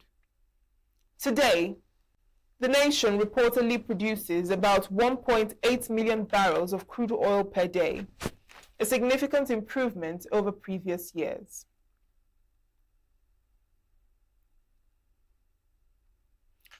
President Bola Tinubu has expressed sadness over the killing of soldiers of the 29th Task Force Brigade, Operation Hadinkai, in a coordinated terrorist attack on their camp in Borno State. The president also extended heartfelt condolences to the military and the families of the fallen soldiers, urging them to remain strong in the face of the loss. In a statement signed by its spokesperson, Bayo Onanuga, President Tinubu praised the courage and heroism of the troops, noting that they fought gallantly to repel the terrorists and prevent Boko Haram from overrunning the communities they protect. The president urged the leadership of the armed forces and troops on the front line not to be discouraged, but to draw strength from the nation's appreciation of their sacrifices. He equally urged Nigerians and the media to continue to support the military in their relentless battle against insurgency and banditry, assuring that the federal government will continue to work with the state government to achieve total victory and lasting peace. The defense headquarters had confirmed the attack and the casualties which occurred in the early hours of Thursday. It stated that insurgents attempted to breach the facility's defensive perimeter, but were repelled by troops who responded with exceptional courage, professionalism, and superior firepower, forcing the attackers to retreat.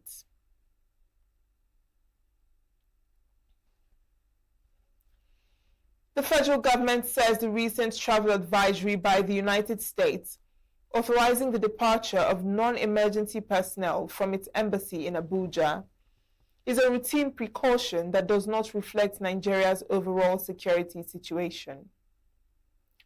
A statement issued by Rabiu Ibrahim, Special Assistant on Media to the Minister, Information and National Orientation, Mohammed Idris, noted that there had been no disruption to governance, economic activities, or daily life, despite the advisory. The minister described the U.S. decision as a routine precaution guided by internal protocols, noting that it does not reflect the overall security situation across Nigeria. Idris said that the Nigerian government remains open to business, travel, and investment, stressing that ongoing economic reforms continue to boost investor confidence and strengthen the country's global standing. According to the minister, the international partners and investors are maintaining active engagement with Nigeria, which reflects confidence in its stability and long-term prospects. Idris, who acknowledged the right of countries to issue travel advisories based on their own assessments, however, called for balanced and up-to-date reporting based on a more comprehensive and current understanding of the situation on the ground. The United States had in its advisory cited worsening security concerns as the basis for authorizing the departure of non-essential embassy staff and their families from Abuja, warning of increasing crime, terrorism, kidnapping, and civil unrest.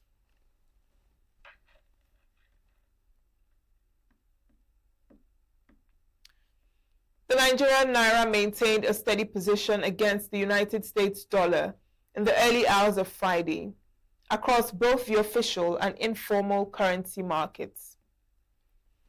At the Nigerian foreign exchange market, the official window for currency transactions, the naira opened the day trading at approximately 1,361.75 naira per dollar. The rate reflects the ongoing efforts by the Central Bank of Nigeria to manage liquidity and reduce volatility in the official market.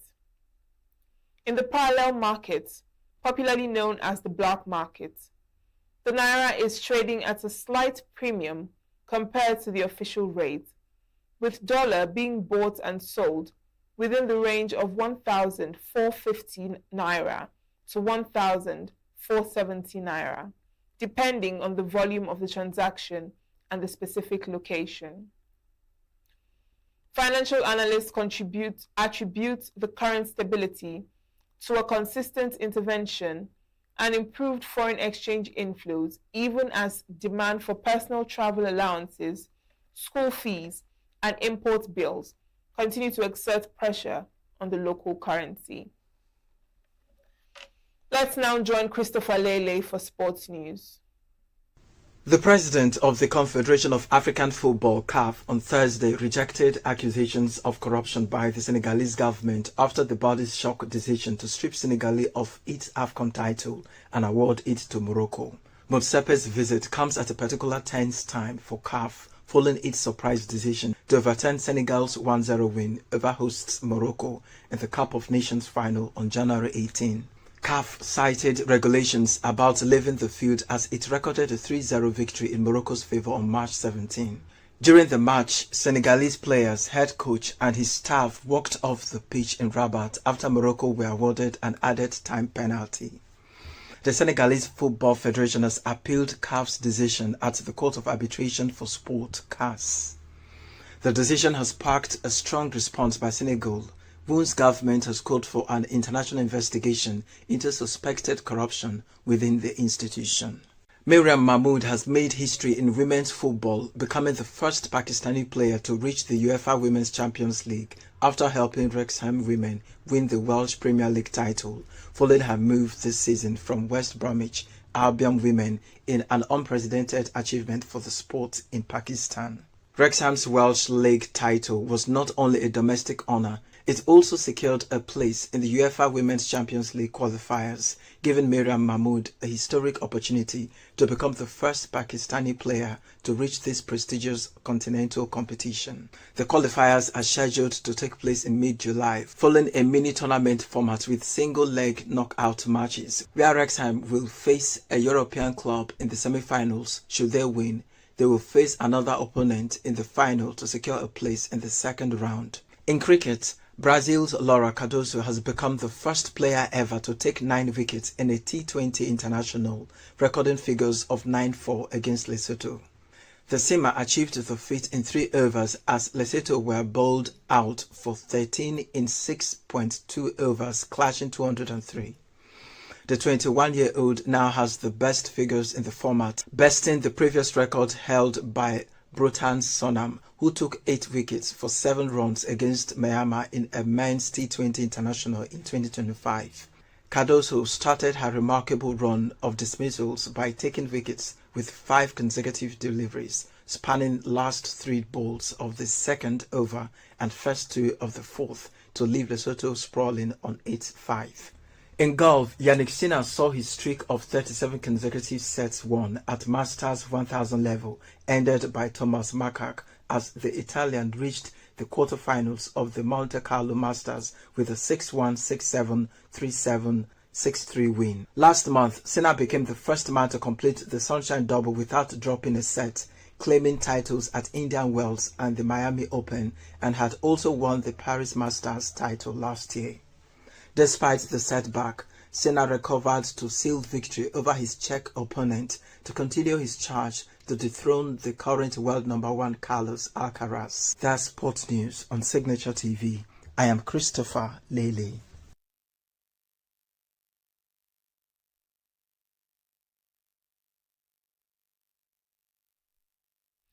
Next is entertainment news with Queeneth Mukunta. Nigerian singer Crayon-born Charles Chibueze-Chukwu has opened up about his past relationship with fellow artist Tiwa Savage, revealing that he once had a huge crush on her. Now, the singer, who was formerly signed to Maven Records, a label Savage was also once affiliated with, shared that she introduced him to back in 2018. According to him, the substance is a mix of drugs such as cannabis, tramadol, codeine, or Rohypnol rolled into a blunt. Now, speaking during a candid interview with streamer Kata Efe, Crayon recalled that Savage had asked if he smoked, and After he responded yes, she handed him the blunt. He added that the experience marked the beginning of his struggle with addiction to baki. Nigerian singer Ira Star, born Sarah Aderibibe, has opened up about her faith and personal spirituality. Speaking during a recent live stream with TikToker Jarvis, the music star shared that her spiritual goal is to be as perfect as Jesus Christ. She explained that while she doesn't consider herself deeply religious, she is spiritually devoted and believes that approach works best for her at the moment, though it could evolve over time. Now, beyond music, Irasa also reveals she is stepping into the film industry. According to her, she began acting last year, and her debut movie is expected to hit screens later this year. Thousands of fans have gathered in the California desert as the Coachella Valley Music and Arts Festival kicks off its 2026 edition, opening with Sabrina Carpenter in the headliner spotlight. The star-studded lineup features top acts including Justin Bieber and Karol G, with performances set across 2 consecutive weekends in ENUGU. Friday's lineup includes rising stars like Teddy Swims and Katseye, alongside established names such as Moby. Now, Carpenter, however, remains the highlight of opening night, promising her most ambitious performance yet. The night will close with Italian DJ Anima, who is set to debut his immersive production, Aidin. The festival continues on Saturday, with Bieber expected to headline and close out the night. That's the entertainment news.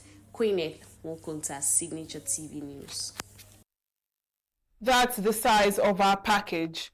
I am Uchenna Chimdi Oluoha. Thanks for watching.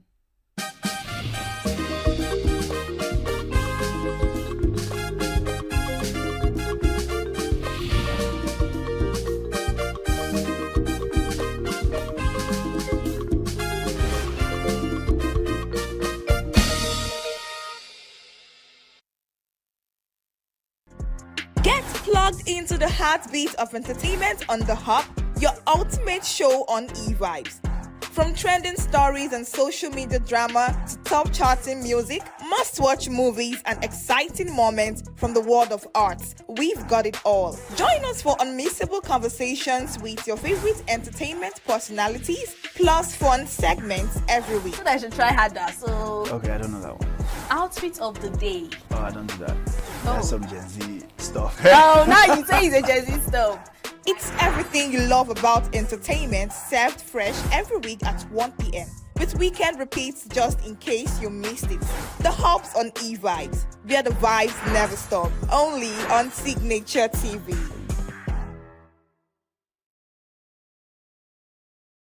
If I tell you that I had to sell one of my properties to raise over $300,000 just to fund my movie, you would not believe it. I'll tell you about it in this video.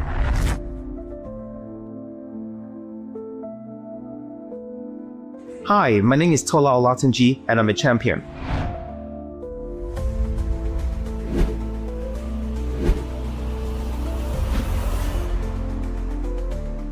Well, first of all, I'm a filmmaker, right? And part of what we do is tell stories, educate, change cultures, and so many other things.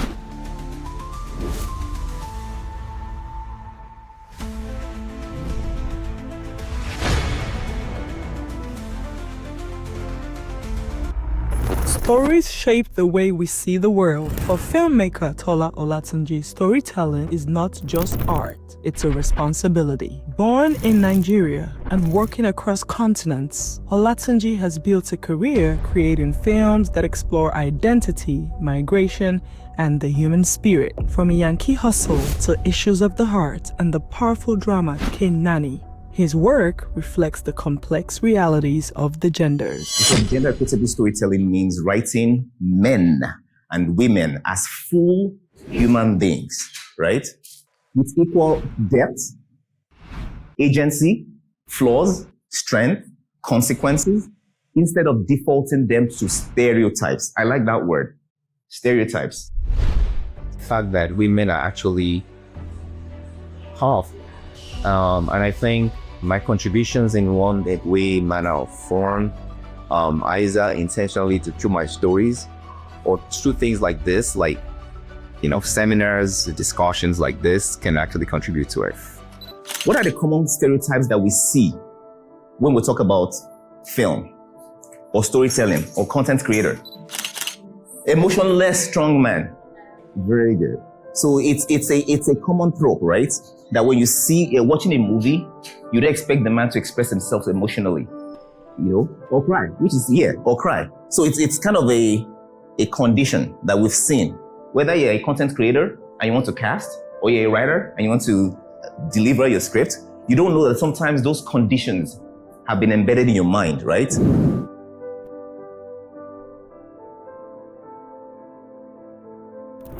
Side woman, the supportive side woman. Okay? Somehow, for some reason, we always assume a woman should be supported, right? Okay? The overly emotional woman. Okay? Yeah. I was just waiting for someone. That's the perfect one I was waiting for someone to say. When you bring it to the Nigerian context, what is it that we always have to say mother-in-law is bad? How do we get to that point? Huh? Thank you very much. Somebody must have taught us, right? Somebody definitely taught us at some point. Filmmakers are actually the platform that we need in the society to tell the story that we want to see in the society. What we want from the younger generation, what we want from the people around us. We are the ones to tell the story. We are the ones to shape the society. A lot of people are the way they are because of what they've seen. So we need to start telling what we want to see in the society. You already assume that's what her role is going to be. And we've been conditioned that once you say mother-in-law, the first thing that comes to your mind is she's trouble, right? Right? But human beings are way more complex than that. Way more complex than that. And we tend to represent ourselves in a very narrow way. Very narrow. And it is affecting us. Let's go back to the first one. Have you ever asked yourself why every young boy wants to be a superhero? Why does a little girl want to be a princess? Why?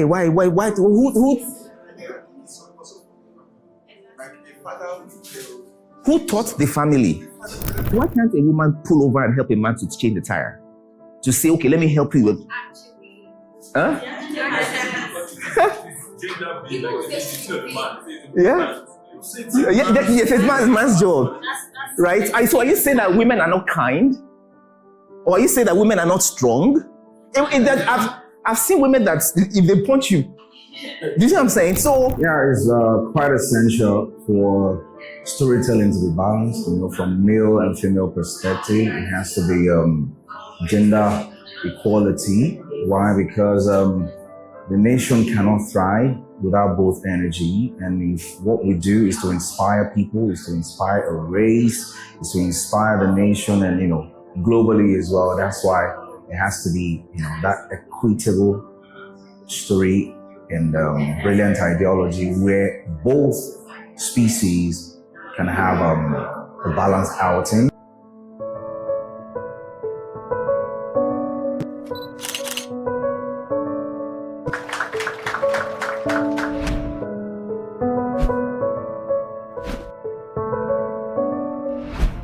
Thank you very much. So basically for me, to be honest with you, I didn't necessarily choose to have women cast in my film. It wasn't by intention. It was just, so I don't want to take the credit for it. So my first, second, third film, I actually had female leads. And that wasn't by design. So years after, somebody asked me and said, how come you're always casting women in all your roles? And I was like, that's true. How did that happen? You must have had a woman in your life that was a strong character, and that's true. We want to know about it. My mother was a very strong person, very, very strong personality. Obviously, she had her challenges as well. A lot of the tropes that we have as filmmakers that we see in women, she had those things. She was considered aggressive. She was considered a business person, but at the same time, she was so for some reason, I found myself doing that, and I started casting women in all my stories. It wasn't because I did that by intention, it just happened. For Tola, film is powerful. He says that when you tell stories that reflect people's real lives, you give them visibility and sometimes even hope. In Kenani, he confronts the harsh realities of human trafficking, telling the story of both men and women navigating systems that often silence them. Here, a man is sold into slavery in Libya and a woman into prostitution in the United States. A rarity from the way we often see trafficking stories told. His work challenges audiences to rethink who gets to be seen and whose voices deserve to be heard. We went for a role an event recently in New York, and Omoni was there. It was at the Tribeca Film Festival, and it was about gender equitable storytelling. And all the things that I learned there, now that I know, I'm able to revert that back to saying, wow, God was actually calling me for a purpose, right? And that's where all my films have been. So yes, I definitely agree that I believe that women should have better roles. I believe that the complexity when it comes to women's role in film is not addressed enough. Women are put into buckets. That's my personal opinion.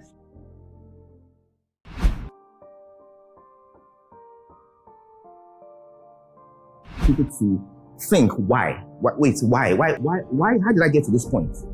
Right? Who taught me this? Why am I directing like this? Why have I decided to do my content creation in this way? Once you start to ask those questions, which is the reason why we're doing this class, then you're now starting to be real filmmakers, real actors, right? Because you have a right as an actor to say, why is my character being led this way? Good. Yeah. No, it's everywhere. You have to. I'm just being honest. Why do you have that? No, let me put it this way. I'll tell you why you need to. I'll tell you why you need to. This is where it comes in. I'll answer the question. Because of the commercial or the reason because you have to pay your bills, I understand why you have to take certain roles. But remember this, whatever you put out there today, your face is on it. The trajectory of everything that you put out, your children's children are going to be participants of that information. So you took dirt. You took what was bad, that you knew was bad, but you also became a vessel for that. So you have a choice.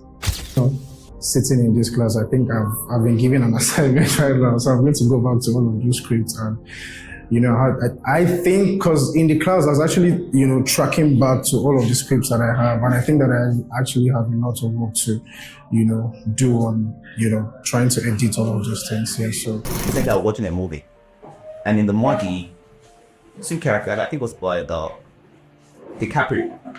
DiCaprio was in a movie, and they were like two different characters, most of them white, and at some point they had children. And in the process of doing that, they had to leave their children. And what came to my mind was, if somebody has to leave the child, it should be the man to go. But the woman left. But in my head, I was like, why did I assume that the woman has to leave, right? Why can't the man be the one? So we assume that women always have to be mature. But it's not true. Women are a lot more complex than that. Our role should be given every opportunity like the male characters as well. You look at your own why, does it align? If it doesn't align, you have a choice. But if you now say, okay, my only reason for doing this is because of financial reason, at least you've answered the why. You've answered the why. That's it. It's as simple as that. You don't have to take every project. But if you don't have a why, everything they throw at you, you will take. It was great being here. I was speaking to the host, Tola Olatunji, about how it's full circle for me because I was at the premiere of Kenani a few years ago. And so now coming to this workshop, learning more about gender equitable stories and also why we're doing what we're doing has helped me kind of like hone down on my why and why I'm actually making films.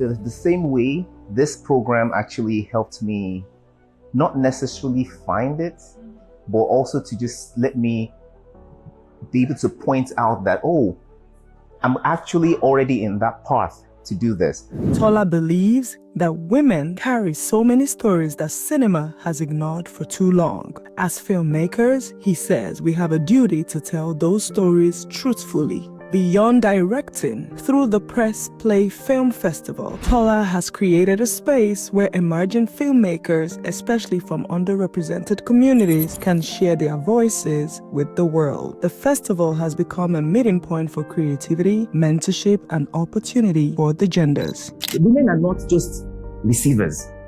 They are complex. They are complex creatures, just like us, right? So if you start to label a woman, oh, because she's assertive, oh, she's a witch. Because Zoko looks like a witch, so let's just put her as witch. Okay? It doesn't work like that.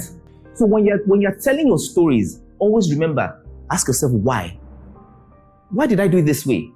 Right? Okay, if I'm going to put a woman as a lead, is she complex enough? Is she complex enough? You have to make it authentic, right?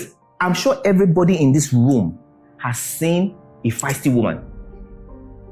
100%. Everybody say yeah. And I'm sure it's some people have seen a very calm woman, right?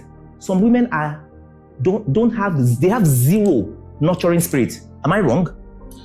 So why do we put women as bottlenecks? You have to be nurturing. If a woman holds a child and throws the child to the side, and it's the father that picks the child up, and the woman walks away and never comes back, and she's like, I'm going to find a job. What is wrong with that?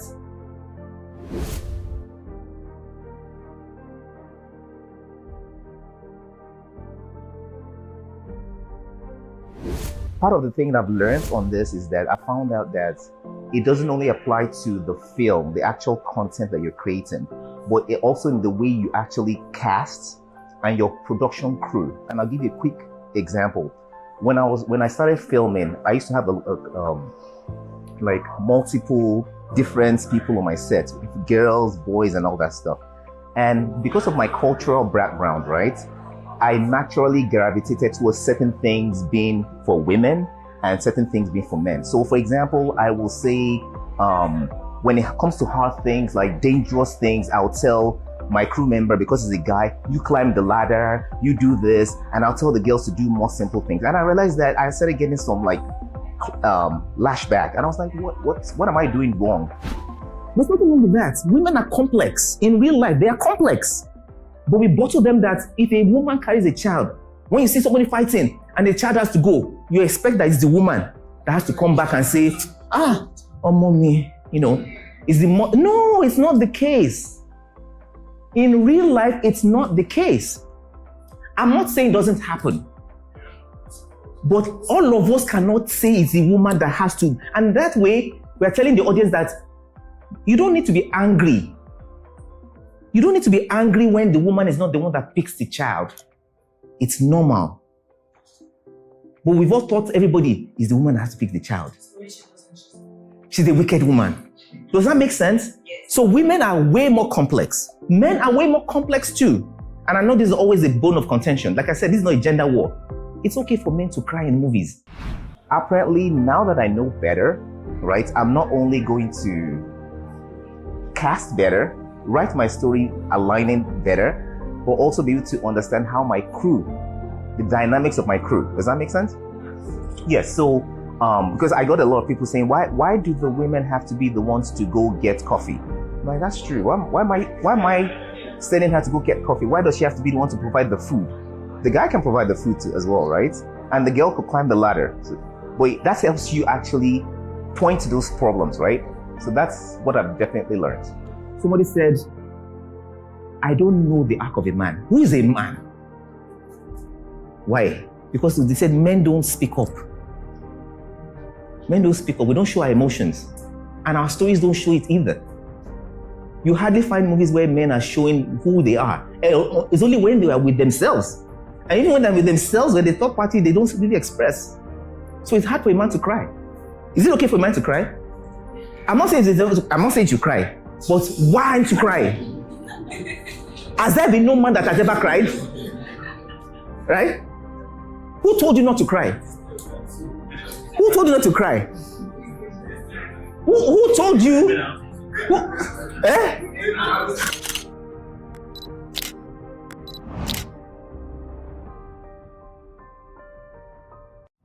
And as directors, I think we are actually at the front line because we are the main custodians of storytelling, because we are part of the story, which is a script. We are part of production. We are part of post-production, and we are the actual custodians of what you see in the frame.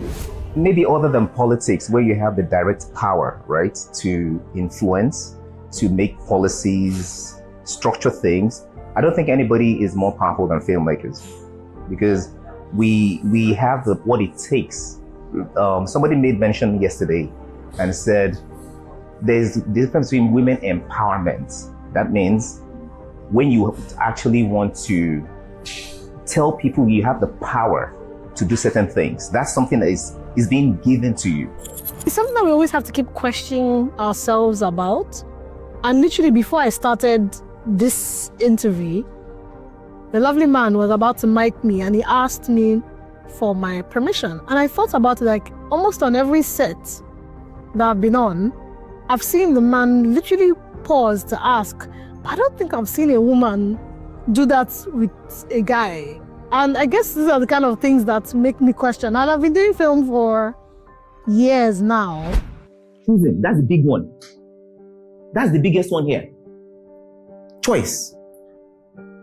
Choice.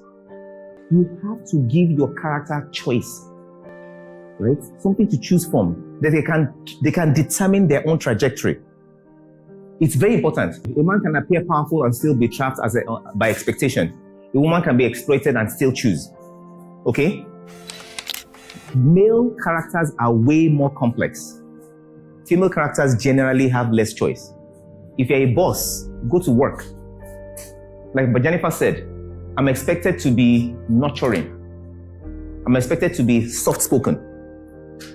If you do anything outside of that, you're going to sound like a witch. Let me explain why to you. Why is it important for stories to be balanced? It's affecting marriages. It's affecting relationships. It's affecting a lot of stories, a lot of things. Because when you've been told by on film that a woman cannot be assertive, women are portrayed as indecisive. Is it true? I don't know. I don't care. But are there women that are decisive? 100%. So if a woman becomes decisive, why do we label her as a witch? Or whatever. That's my problem. Does that make sense? It's not for us to say one thing is right or one thing is wrong. It's for us to have an open mind that if you're like this, okay, I can understand. I can understand why you're angry. Not because you be woman now, you're not supposed to be angry. No. If she's angry, right? So when you now get home and your wife is angry, or you saw the movie character, where every time they see a movie character, the lady is always nurturing. When the man says, I don't like it, she can't express herself, you now get home to your wife and she expresses herself. It throws you off. It throws you off. So it's whatever you're putting out there changes culture, right? Again, like I said, I keep saying it. I'm not here to put you to any particular, push you in any direction. I'm just saying, ask yourself why. Okay? And there's when you have, what's that other thing you said? Women with power. No, being empowered, women empowerment and having power. There are two different things. One is intrinsic, right? It's actually embedded in you. You know you have it. It's now a function of exploring those opportunities.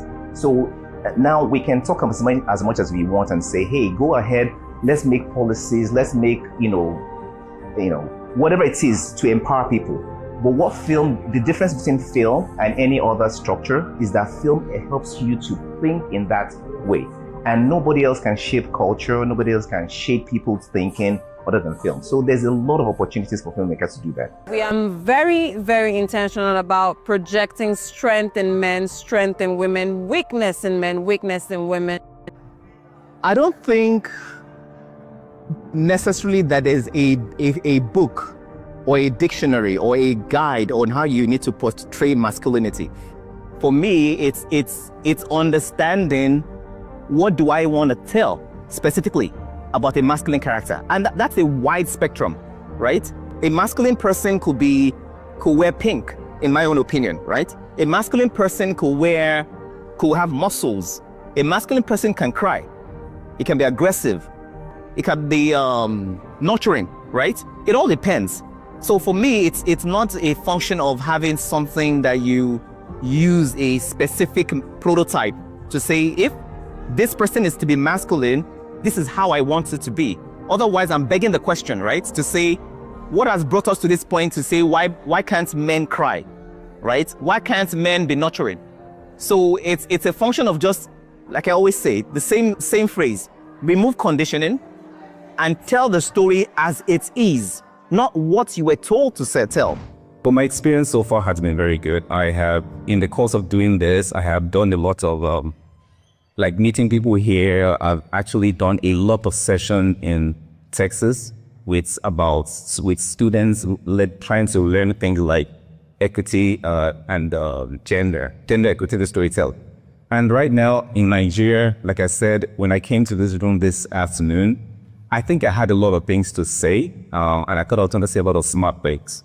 But when the mic was turned on, I realized I didn't have much to say because the conversation was very deep. The conversation was very engaging. And I think like always, I absorbed more than I could, actually speak. So I'm walking away with a different perspective, and I'm going to actually take that further from here.